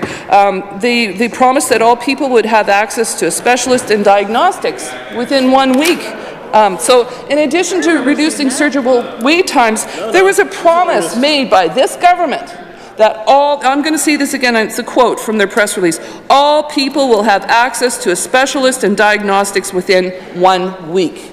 That's a great promise, Mr. Speaker, and I think the people of Saskatchewan kind of liked it. And that health minister was going to deliver on it. He, when he talked about these surgical initiatives, he said, this is from May 2nd, 2012, so again, shortly after I got elected. I know he was up in the House on a regular basis when he was in the front bench there, and here's what he said, quote, "We're proud of the progress made so far on our ambitious but attainable goal of providing sooner, safer, smarter care for patients." And that was the quote he made, and I think he was really intent on delivering it. Then we had the member from Weyburn took over from him, and I think things kind of flatlined at that point in time. We didn't see any further progress, and he certainly didn't talk about it the way the member from Indian Head Milestone did, Mr. Speaker. I mean, it was just all of a sudden it kind of went quiet. And then we got a new health minister, the member from Rosetown, Mr. Speaker, and mum's the word. Yeah. We're not hearing anything anymore about surgical wait times or access to specialists. In fact, to the point, Mr. Speaker, where we've had to actually ask questions in the House about what's going on because they're not talking about it anymore, and you got to wonder why. There was some statistics that we presented to the government and asked them, why aren't you talking about this? And here's what we found out: in less than 3 years, the number of people waiting more than 3 months for their surgery has grown by over 7,000 people, Mr. Speaker. Now, it's no wonder the current health minister isn't talking about this anymore. Perhaps they should consult with the former health minister to find out how he got the job done, and all of a sudden it's not happening anymore, Mr. Speaker. If you look at that number, 7,000 people, that's over 5 times as many people than were waiting in 2015. 3 years ago, 5 times more people are waiting more than 3 months for their surgery.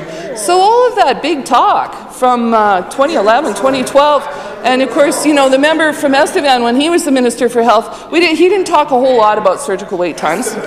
Oh, sorry, Weyburn. I apologize, Mr. Speaker. That is not very nice of me. And I was in Estevan a couple weeks ago for a meeting with New Democrats, and it's a lovely town. And I'm sure the member for Estevan, when he was health minister, was kind of quiet about surgical wait times. We didn't hear a whole lot from him. So maybe he stopped consulting with the member from Indian Head Milestone, who made such great advances in surgical wait times and invested money in it, Mr. Speaker. And now the member from Rosetown, he's not even, we don't hear a whole lot about what he has to say about it. So, Mr. Speaker, 4,500 more people are now waiting more than 6 months for their surgery. They're going the wrong way. Mr. Speaker, we don't see any of this in their propaganda news releases, and we certainly don't see it in the motions they bring forward for debate here in the House. Mr. Speaker, we saw that there was a report that saw Saskatchewan fall desperately short on surgery waits compared to other provinces. You know, back in 2012, the member for Indian Head Milestone was bragging how Saskatchewan was ahead of the game, that it was ahead of other provinces. And proud of that, Mr. Speaker. And how much they've fallen, Mr. Speaker. Like, this is a desperate situation for the people of Saskatchewan, and we see that this government is not capitalizing on the hard work of the member from Indian Head Milestone and the accomplishments that he made, Mr. Speaker, and now we see subsequent health ministers not continuing that curve. In fact, it's going the other way. Mr. Speaker, 2 years ago, Saskatchewan was at 100% of the benchmark for hip replacements. And now, what is it at? It slid to 76%.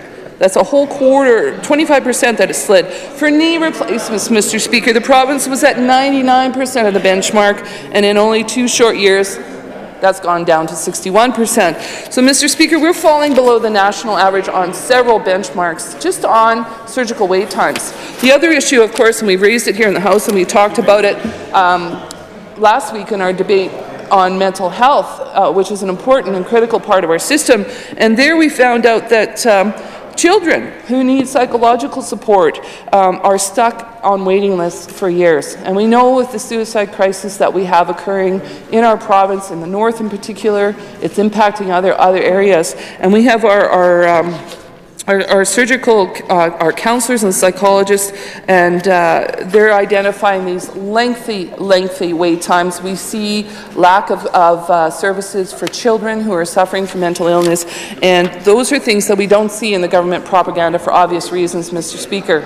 But we need this health minister, and we need this government to take the surgical wait times, the regression and all the hard work that was done when the minister or the member from Indian Head Milestone was the Minister of Health when I first got elected. That's all gone by the wayside, Mr. Speaker. And for them to be crowing about the propaganda that they presented in the 75-minute debate doesn't do service to the children who are on the wait list, to the seniors who are waiting for hips and knees, and to all the folks in Saskatchewan who want to see better delivery of health care services for them and their families, Mr. Speaker.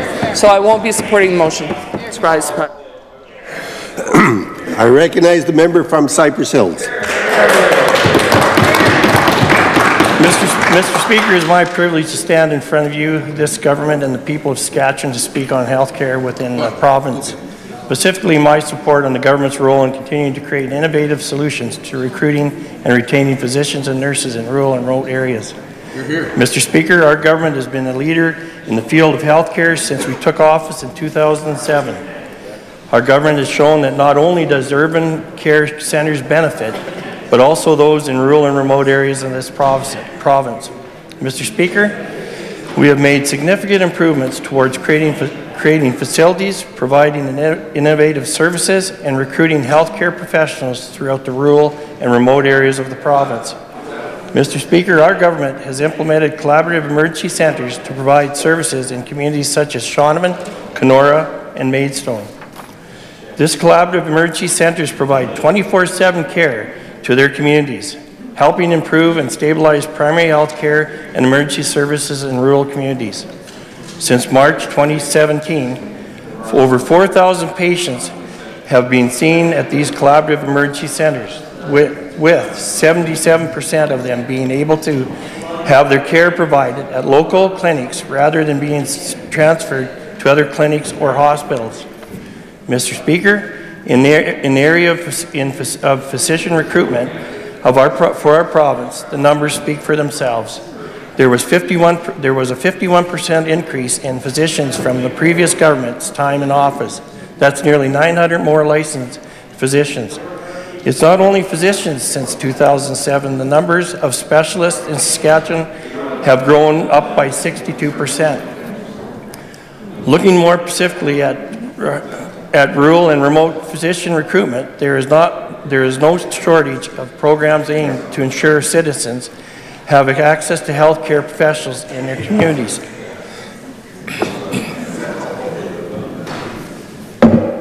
It started with increasing the number of available seats at the College of Medicine from 60 to 100, and doubling the number of medical residency seats. Our government has also expanded the distribution of postgraduate medical education to Swift Current, Moose Jaw, North Battleford, La Ronge, and Prince Albert. Mr. Speaker, 100% of the medical residents in the 2017 graduating classes from Swift Current and Moose Jaw stayed and are practicing right here in Saskatchewan. Right in Moose Jaw, over 200 doctors from abroad have been assessed, passed, and recruited through the assistance of SAS Docs, and are working throughout the province. 154 of these doctors are practicing in rural and remote communities. This made it even more incredible by the fact that nearly 77% of the international physicians' practices are located in rural and regional communities of Saskatchewan. Recruitment of these talented and skilled healthcare professionals is not only the thing that his government has done to support rural and remote health. Mr. Speaker, it's not just doctors that we have seen an increase in. There are more than 16,000 nurses working in Saskatchewan. An increase of 29% since 2007 shows that there are 3,700 more nurses calling Saskatchewan their home. Nurses are vital in their role in the healthcare system. No other healthcare professional has the versatile of a role in healthcare. They educate their patients, they assist in providing care, and assist in cure. They support the care help to assist patients on the road to recovery and rehabilitation. We have made huge strides since 2007. Our government has continued to work hard, increasing the number of healthcare practitioners across the province, allowing us to provide levels of healthcare services in our rural and remote communities. Mr. Speaker, the Jim Pattison Children's Hospital, as of February 2018, is approximately 80% complete and is set to open its doors in 2019. Our government's strong commitment to recruiting physicians and nurses, we are on track to hit our recruitment targets for the Jim Pattison Children's Hospital when it opens. The Children's Hospital will be fully staffed with 70 FTE positions projected for pediatricians with 20 specialties. We have already recruited 52 FTE pediatricians for the Jim Pattison Children's Hospital and all currently working in Saskatoon.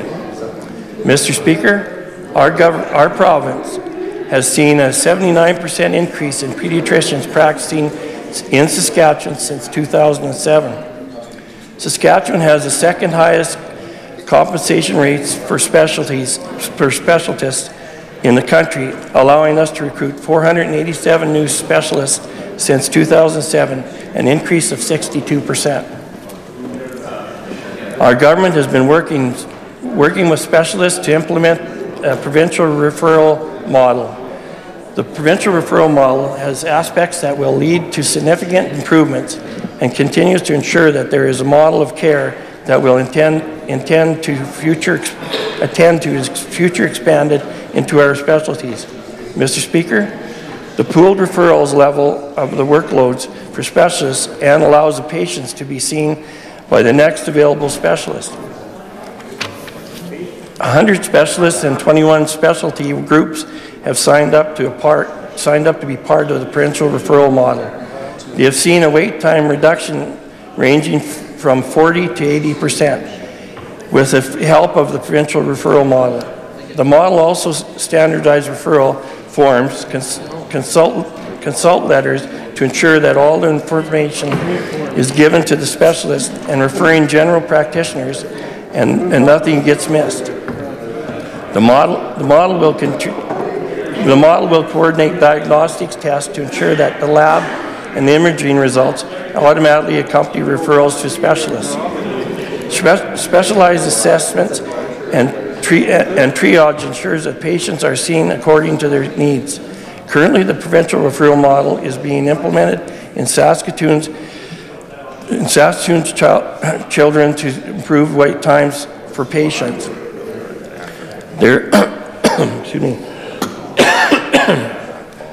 They are working to establish a centralized intake, standardized assessment, and triage by teams that include Saskatoon Mental Health Services. We expect that this work will be completed by the fall of 2018.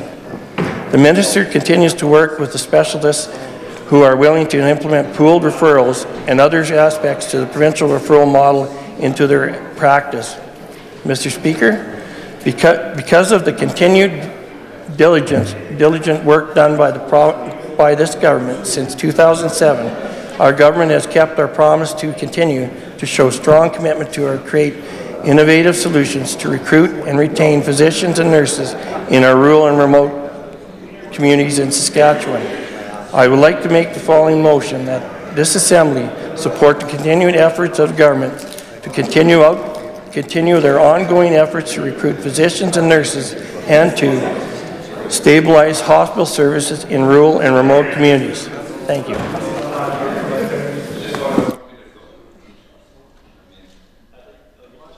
Or speakers?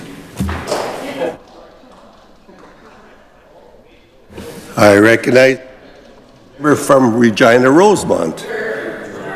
It's a pleasure to enter into the discussion here this afternoon around healthcare in Saskatchewan, around mental health care in Saskatchewan. What's disappointing is that what we see again from the Sask Party government is a government unwilling to recognize the reality that communities face all across our province and all too willing to boast and promote and pat themselves on the back, Mr. Speaker. And I think that many of the families and communities that members opposite represent would be very disappointed with this approach, an approach that dismisses the real challenges that people and patients face all across our province, that people that are looking for the health care that they need and deserve are looking for, Mr. Speaker. But instead we see a Sask Party, frankly, that's far more interested in self-promotion and self-interest, Mr. Speaker, from a partisan sense, and not the public's interest, Mr. Speaker. And I think that folks in through, well, the reality would be every corner of our province would be disappointed with this approach, Mr. Speaker, and I think of those all through the southeast, in Estevan and Carlisle and Arcola, and that region, Mr. Speaker, that works so hard to attract and to retain medical professionals and doctors, Mr. Speaker, to make sure that they have the services that give them the peace of mind and security that they deserve. They'd be so disappointed to see this sort of approach by the Sask Party. I know folks all through the east side of the province, I think right up and around Yorkton. We've got the two ministers, Mr. Speaker. Now, of course, we're paying two ministers of health in this province, Mr. Speaker, and they're failing to get the job done. We have a minister who's supposedly representing matters of rural and remote health, Mr. Speaker, but certainly his actions wouldn't demonstrate a commitment to making sure that rural people in remote communities have the access that they deserve to rural and remote health care. And I think of communities like Priestville, Mr. Speaker, not far from where that one minister, Mr. Speaker, who collects a paycheck for rural and remote health, Mr. Speaker, resides. And I think of Priestville, Mr. Speaker. That community of Priestville, a proud community, Mr. Speaker, worked hard to come together with health committees and fundraisers to build a hospital, Mr. Speaker, a beautiful facility that they opened the doors to serve the community today and for generations. That was the hope, Mr. Speaker, and they raised dollars and they brought people together. And shortly after the last election, only weeks after the last election, the Sask Party then closed the emergency room to that hospital. They closed the function, a very important function of that hospital, Mr. Speaker. And that time actually coincided with the time that that hard-working community was actually having a celebration of paying off that project, of burning the mortgage, if you will, Mr. Speaker. But, of course, the candidate in the area that had run through that period of time didn't tell Priestville that that was on offer by the Sask Party. Of course, the Premier at the time wasn't straight with the people of Priestville on this front. No, they ran an election, Mr. Speaker, pretended they were going to be committed to rural health care. Then, of course, we see the exact opposite. And I know it's people like those in Priestville that are feeling particularly betrayed by the actions of this government. And it's this sort of motion, this self-congratulatory, boasting motion that's far more about political self-interest, Mr. Speaker, than the public's interest that really turns people off. You know, and I've been out to Priestville along with our team multiple times to listen to the good people on this front. I was out there, I recall, just after that last election. It was a warm July day, Mr. Speaker. The community was gathering in the hall and had asked for representation. Of course, they had asked for one of the two health ministers as well. Of course, one is just up the road in Yorkton, should have been a short commute for him. Of course, the MLA for the area you'd anticipate would be there at the meeting, Mr. Speaker, to speak to his constituents on an issue that was very important to them, but none of that was the case, Mr. Speaker.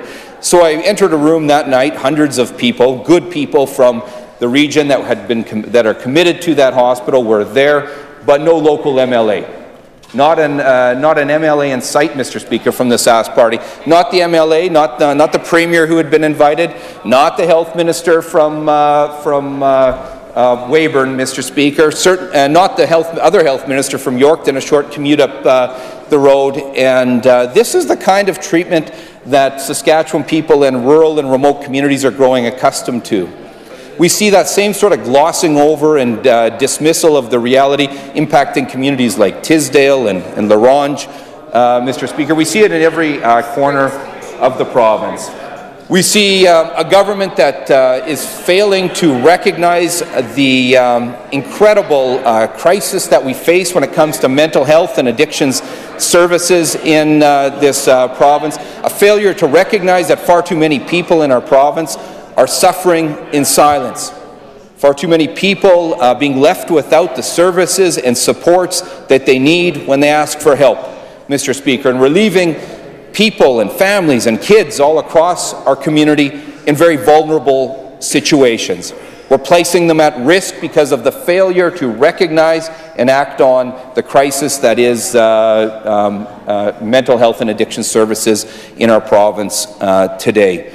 But do we see the members opposite the Sask Party, the governing Sask Party in their big majority, get up to speak to that important issue, which touches every community in this province, which touches rural communities in our province in a significant way? No, not all. We see a government get up and to backpat themselves and boast in a political, partisan sense, instead of serving the best interests of the people of the province and the public interest of the people of our province. We've watched a government that's gone completely backwards on surgical wait lists, Mr. Speaker. At once, a government that was newly elected and making headway. I can recall the minister at the time, the Minister of Health, the member from Indian Head, Mr. Speaker, it would appear that he took that issue seriously. I saw him take to the floor in this assembly and proudly speak to the investment and the action that they were having around surgical waitlist, Mr. Speaker, and the numbers were coming down. You know, there was some debate about how that was going on, Mr. Speaker, but the numbers were coming down. That was the record under that health minister, Mr. Speaker. And it sort of speaks to what we see in the Sask party. Once maybe focused on delivering their promises and serving the people, but falling offside of that agenda, Mr. Speaker, over that long period, Mr. Speaker, and that big majority. We saw a new health minister come in, the minister or member from Weyburn, and these numbers sort of flatlined at that time, Mr. Speaker, and we didn't see the progress that people were looking for. We saw them falling far short of that commitment, Mr. Speaker. We saw them falling far short as well of being able to address emergency room wait times, Mr. Speaker. In fact, here in the city of Regina, Mr. Speaker, at the Pasqua Hospital, we saw a government that could barely keep that emergency room operating, that left that critical emergency room at risk for the people of our province. And then, of course, we've watched this latest iteration of the Sask party, Mr. Speaker, one that ran on one agenda and is doing something completely different, one that's focused on their own political interests ahead of the best interests of Saskatchewan people. And in that iteration, we see a government going backwards. We see the minister now, the member from Rosetown, and then the second minister, the two paychecks that are being collected for this portfolio, Mr. Speaker, walking surgical wait times absolutely backwards, Mr. Speaker. So any touted gains that had been made up by the Minister for Indian Head and working with the health system, and then flatlined, of course, under the member from Weyburn, have gone, are now skyrocketing once again, being reversed, Mr. Speaker, by the failure to act, Mr. Speaker, by the current Minister of Health. Saskatchewan people are proud of the system that we've built. We need to work to build a national pharmacare system within our province to make sure our system is as effective and as efficient as it can be, to make sure that people are as healthy as they can be and that they receive the prescriptions that they deserve. We need to prioritize and act on mental health and addiction services all across our province. We need to make sure that we have primary health available to all the people of the province, Mr. Speaker. That's the commitment of the Saskatchewan New Democrats, the official opposition, Mr. Speaker, and I know that's what Saskatchewan people want to see. And to all those healthcare workers, to all those professionals across our province, I say thank you. Thank you for what you do in this system. Thank you for what you do amidst the weak leadership that we see from the Sask party, the resources that are being starved from the front lines, and to all those people working in emergency services through all aspects of healthcare, I say keep doing what you're doing. We need you, and let's work together to build this system that we're so proud of in Saskatchewan. And obviously I don't support the self-congratulatory motion of the Sask party government. Recognize the member from Indian Head, Milestone. I only have a few seconds, unfortunately, but I did want to correct the member opposite who was talking about Priestville and the issue around the emergency room. I mean, he's talking about the Priestville Hospital that was announced for 7 years under the NDP and never was built, but was built within the first couple of years of the Sask party government. Is he talking about that Priestville Hospital, Mr. Speaker? Mr. Speaker, and I can understand they would like to expand into wait times and everything else, but the motion talks about physician recruitment and nurse recruitment. Even the NDP should be able to congratulate a government that has expanded the recruitment of nurses and physicians in this province that this province has never seen in any other party do, Mr. Speaker. Something to be proud of. Time for debate has expired. Questions? I recognize the member from Saskatoon Fairview. Thank you, Mr. Speaker. This government claims to want to do better with seniors' care, but we have the lowest per capita geriatricians in the country. Does the member for Cypress Hills think this is enough? Hear, hear. I recognize the member from Cypress Hills. Yep, well, of course. Well, we're recruiting. You see the numbers of nurses that we've brought in since we've taken power. It speaks for itself. I recognize the member from Carrot River Valley. Thank you, Mr. Speaker. You know, recently the opposition seemed to have been trying to position themselves as a party for health care reform. Their leader even came up to the wonderful constituency of Carrot River Valley and was talking about it. But when you examine the records of both parties, you see how ridiculous their plan is.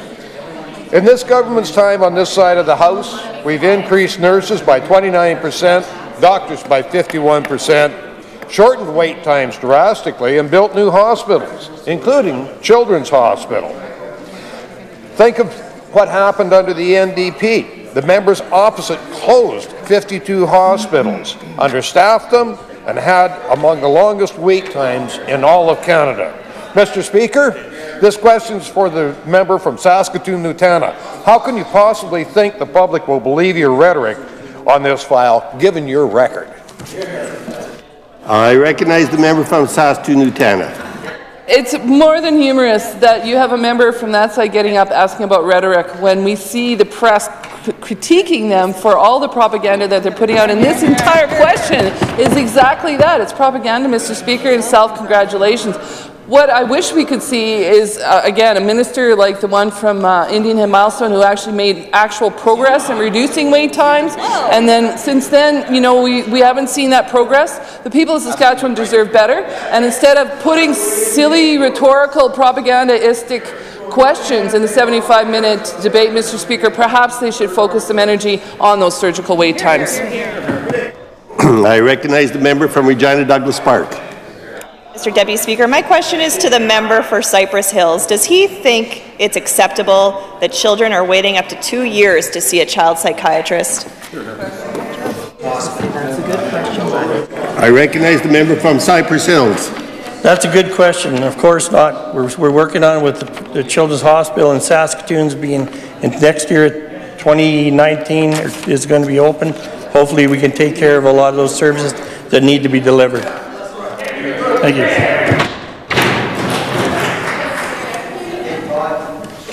I recognize the member from Regina Douglas Park.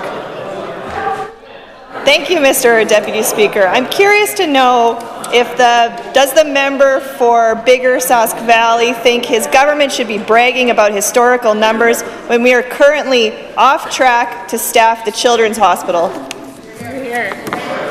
Member from Bigger Sask Valley.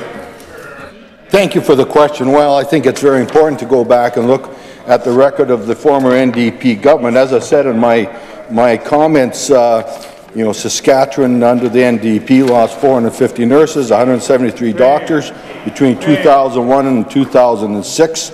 You know, they had the longest surgical wait times in Canada. The NDP closed 52 hospitals and the Plains Hospital. And look at our Saskatchewan party record. As in government, we added more than 900 doctors, over 3,700 more nurses. We are among the shortest surgical wait times in Canada, and we've doubled the investment in hospital projects, including the Children's Hospital in Saskatoon, the new hospitals in Moose Jaw and North Battleford. Is there more to be done? Yes, but we are doing a great job compared to any other jurisdiction in Canada, especially to the NDP record in the past. I recognize the member from Melford. When the party across was in power, they kept our nurses across the province feeling hopeless. Staggeringly low staffing levels, excessive workloads, and no guarantee of positive recruitment strategies was their reality. Shame. From 2001 to 2006, the province lost 450 nurses and 173 doctors. Since our government took power in 2007, the number of RNs is up 27%, LPNs 48%, and nurse practitioners is up 126%. So to the member from Saskatoon-Nutana, why wasn't recruitment and training for hardworking nurses across Saskatchewan a priority of your government when you were in power?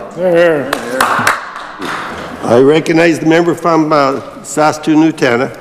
Mr. Speaker, this government has had record revenues for the past decade, and what we see is an inability to use that money properly and actually make progress in surgical wait times here in Saskatchewan. They're going backwards, Mr. Speaker.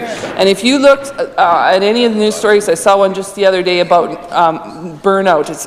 Nurses' burnout is incredible in the province right now. We have incredible overtime. We have jobs not being filled, and so the medical. I think the frontline medical staff would tell the member opposite a different story. And what I think we need to see from this government is, rather than using propaganda to pat themselves on the back, that they show the people of Saskatchewan that they care about those frontline workers and about the care people are getting. And so that would be an important thing for them to focus on, rather than questions like this in 75-minute debate. Get it faster if you don't like that. Recognize the member from Saskatoon Fairview. Thank you, Mr. Deputy Speaker. Speaking of nurses in Saskatchewan, doctors and nurses in Saskatchewan have, and across the country, have called for a national pharmacare program. It's estimated that about 700,000 Canadians skip groceries to pay for prescription medications, and upwards of 240,000 skimp on heat to pay for drugs. To the member from Lloydminster, does she think it's right that some of her constituents have to choose between food and shelter or medication to keep them healthy? I recognize the member from Lloydminster. I thank the member for the question. I'd like her to refer back to the motion that's on the floor, though, and that is with regards to recruiting nurses and doctors in this province. And I think, Deputy Speaker, our record speaks for itself. Year over year increases to our healthcare budget, working with our nurses and doctors to come up with creative and innovative solutions in order to increase those numbers and provide strong, efficient healthcare services to meet the needs of the people in this province. We have recruited over 3,700 more nurses. We have recruited over 900 doctors, 487 of them being specialists in this province. We have worked with our physicians to ensure that the compensation we are paying them meets the needs and is the best, one of the best in the country, so we are competitive. We are invested in recruiting nurses and doctors in the province and keeping facilities open.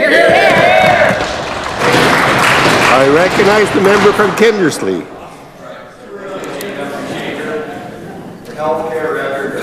He speaks for itself.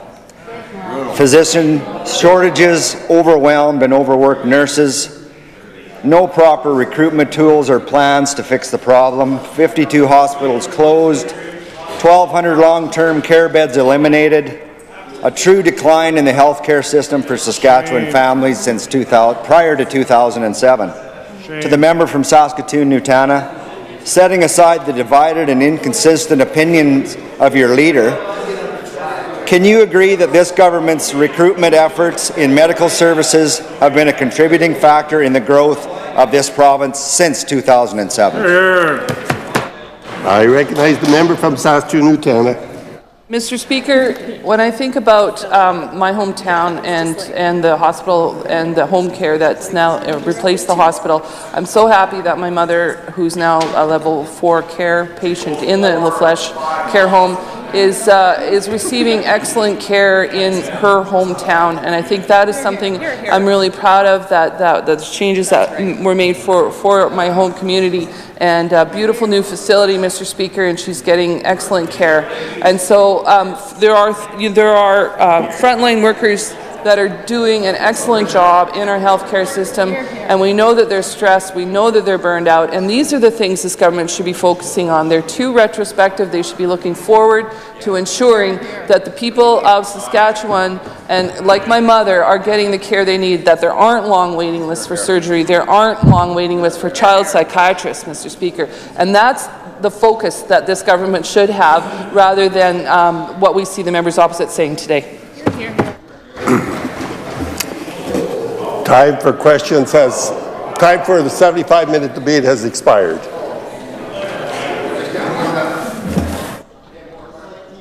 Private members' motions.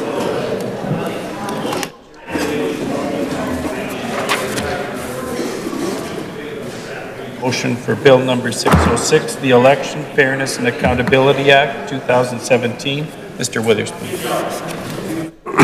I recognize the Leader of the Opposition. Mr. Deputy Speaker, and I certainly appreciate the opportunity to rise today to speak to this bill. I'm very proud of the work that our team has put into this bill, the dedication of those who've done the research, looked across the country at what's being done in other provinces, and pointed out really what is an opportunity for us, a hopeful moment for us in this House to right what is wrong with our political system right now, with our campaign financing laws.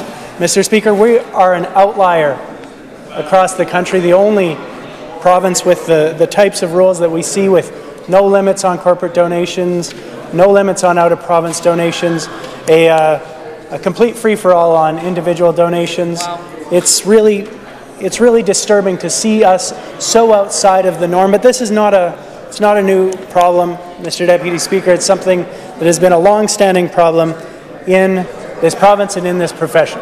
Unfortunately, we've seen that problem further exacerbated in recent years. This government has taken what is a long-standing practice and really made an art out of pursuing the corporate donation.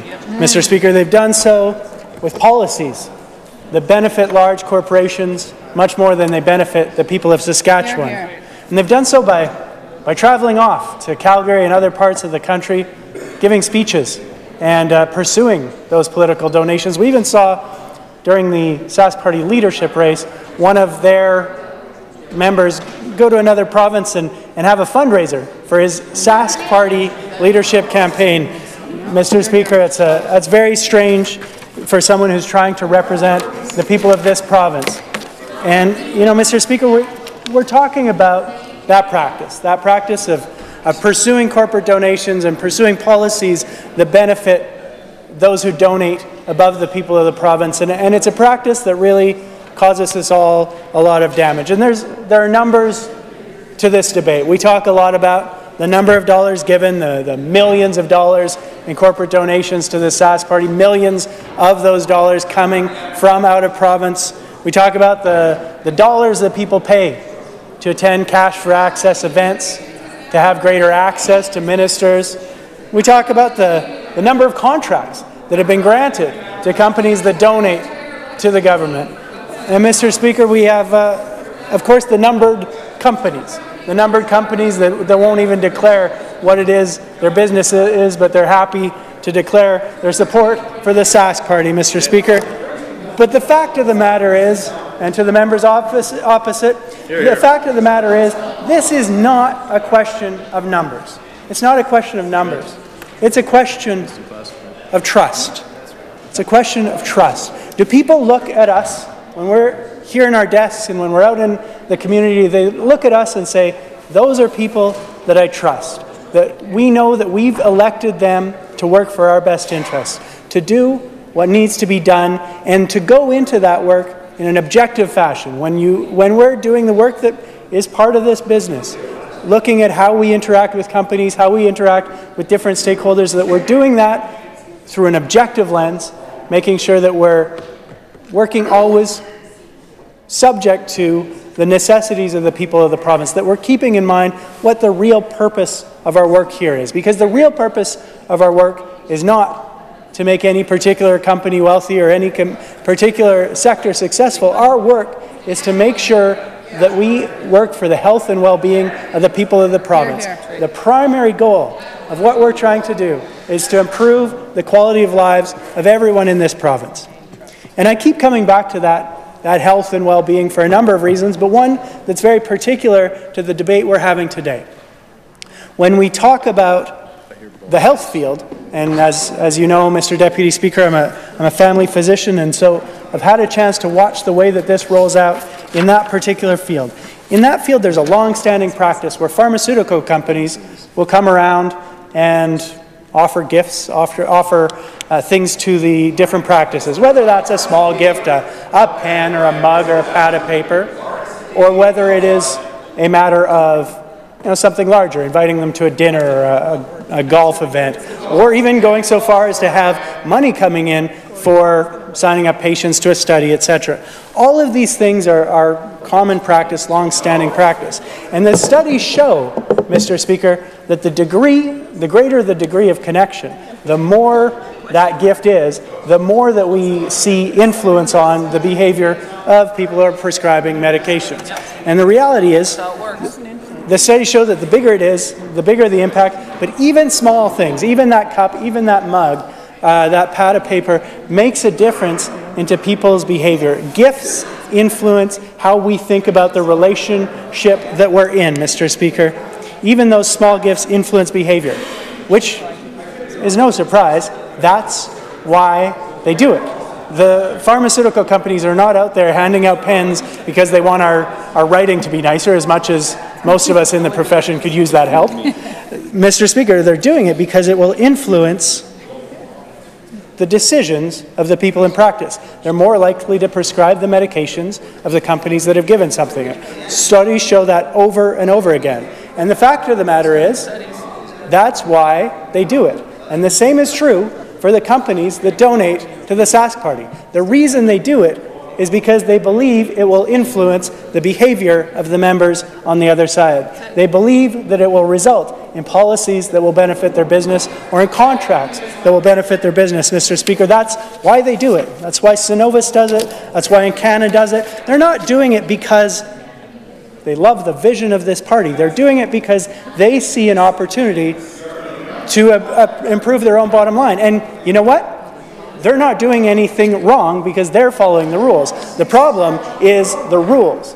The problem is that we've allowed this situation to continue where there's no control whatsoever over who donates. And so you can have companies giving an unlimited amount of money, collecting contracts, coming back and giving more money and getting more contracts, and that's completely within the rules. But you know what, Mr. Speaker? That does a disservice to this province. It does a disservice because the reason those large donations are given is to influence our behavior. And now we've seen a change.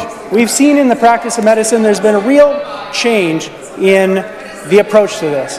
That profession has looked at that practice of how pharmaceutical companies come in with their gifts, and they've said, no, that's sending us in the wrong direction. We're going to control that. We're going to decrease the amount of that kind of gift that can take place. And this is in a profession where, it's one of the most trusted professions in the world, up there with the pharmacists and the firemen, professions that people really trust. Politicians? But they recognize that trust is their greatest asset. Trust is the only capital they really have. If they want to influence their patients to make good decisions for their own health, if they want to influence public policy to be healthy public policy, they need to be perceived as working for the health of patients, not for the bottom lines of pharmaceutical companies. And Mr. Speaker, that's the reason that's a practice that I've always avoided those connections with pharmaceutical companies myself, and why that profession is going more and more down that road of trying to eliminate those sorts of gifts, sorts of interactions. Well, if you look at this profession, which unfortunately is one of the least trusted professions. One of the least trusted professions, and there's a reason for that. And the reason is these kind of rules, this kind of behavior. When you have companies giving large donations and that resulting in changes in policy that benefit those companies directly. Even if you could, Mr. Speaker, create some kind of a system where you could make sure that nobody on the government side was influenced by those donations when they went to make decisions, when they went to vote. Even if you could do so, the reality is that the perception in the public matters. The way that they look at our profession matters, because for us to do our job well, we need to be trusted. We need people to look at us and say, yes, the people that I voted for, I know they're going to work every day working for my interests. Alan Blakeney often referred to politics as a noble calling, Mr. Speaker, and I agree with that. Hear, hear. I believe it is a noble profession. Yes, I'll join the minister in quoting Mr. Blakeney, talking about what is. It is a noble profession. I look across and I see people in this building who are decent people, who are here because they want to serve the people who have elected them. And I believe that to be true. But we're giving the opposite impression. When we stand up and say we're committed to having corporate and union donations. We're committed to keeping out-of-province donations. We're committed to never putting a limit on personal donations. We're giving the opposite impression to the public. We're undermining the trust and confidence of the people of this province in the work that is so important that we do in this House. And that's why, Mr. Speaker, it is so important that we get off of this drug, that we get out from under the influence of these donations, that we change our regulations. And we have an opportunity today to pass this bill. And the members opposite know that today is a chance for us to do exactly what we need to do, Mr. Speaker. We could eliminate corporate and union donations. We could change the law today and enact a limit on individual donations. We can get rid of the out-of-province influence. This is a really important opportunity for us to get with the program. The federal government has done this. Almost every government across the country has already made these changes. This is the right way for us to go. And right now, in Saskatchewan, instead of that, we've got a situation where we've got public institutions, libraries, universities, charities donating to political parties. You've got massive donations coming in from corporations, coming in from unions. You've got situations where you've got 53 companies who gave a total of $1 million in donations, ending up with $100 million in contracts. Talk about a return on their investment, Mr. Speaker. 81% of the public says that we shouldn't have any public institutions donating to our political parties. 69% say no out-of-province donations. 74% say no money from charities. And 60% agree that we shouldn't have any corporate or union donations, Mr. Speaker. Our work here matters.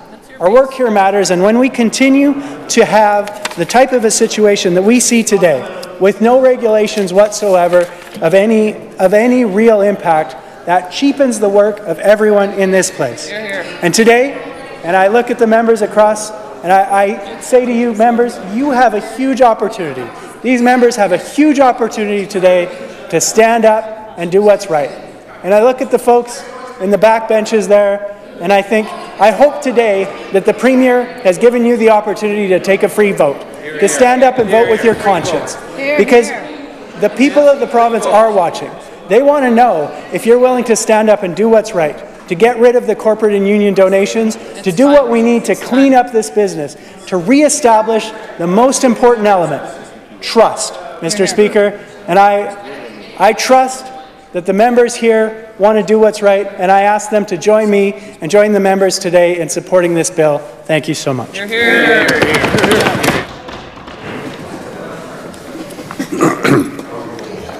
Pursuant to Rule 27, it is my duty to advise the Assembly that this item of business has been previously adjourned 3 times, and that every question necessary to dispose of the motion will now be put. Is the Assembly ready for the question?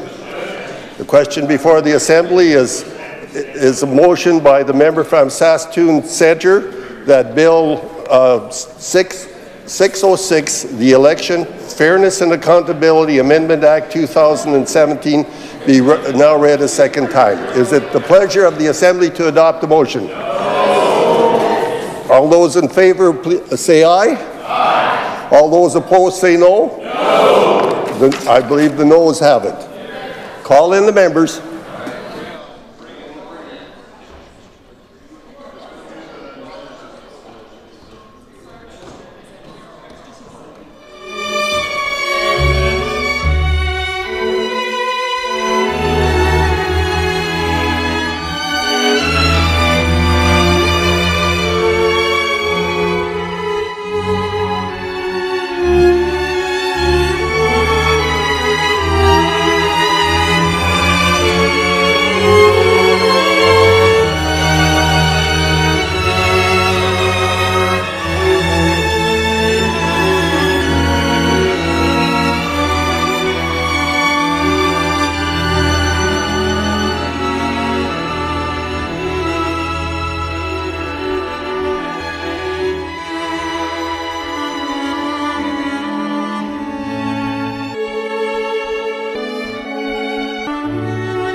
The question before the Assembly is a motion by the member from Saskatoon Centre that Bill number 606, the Election Fairness and Accountability Amendment Act 2017, be now read a second time. All those members in favor of the motion, please rise. Nobody? Nobody? Mr. Miley? Yes. Mr. Witherspoon? Yes. Ms. Beck? Yes. Ms. Sproul? Yes. Mr. Ford? Yes. Ms. Mowat? Yes. Ms. Saar? Yes. Mr. McCall? Yes.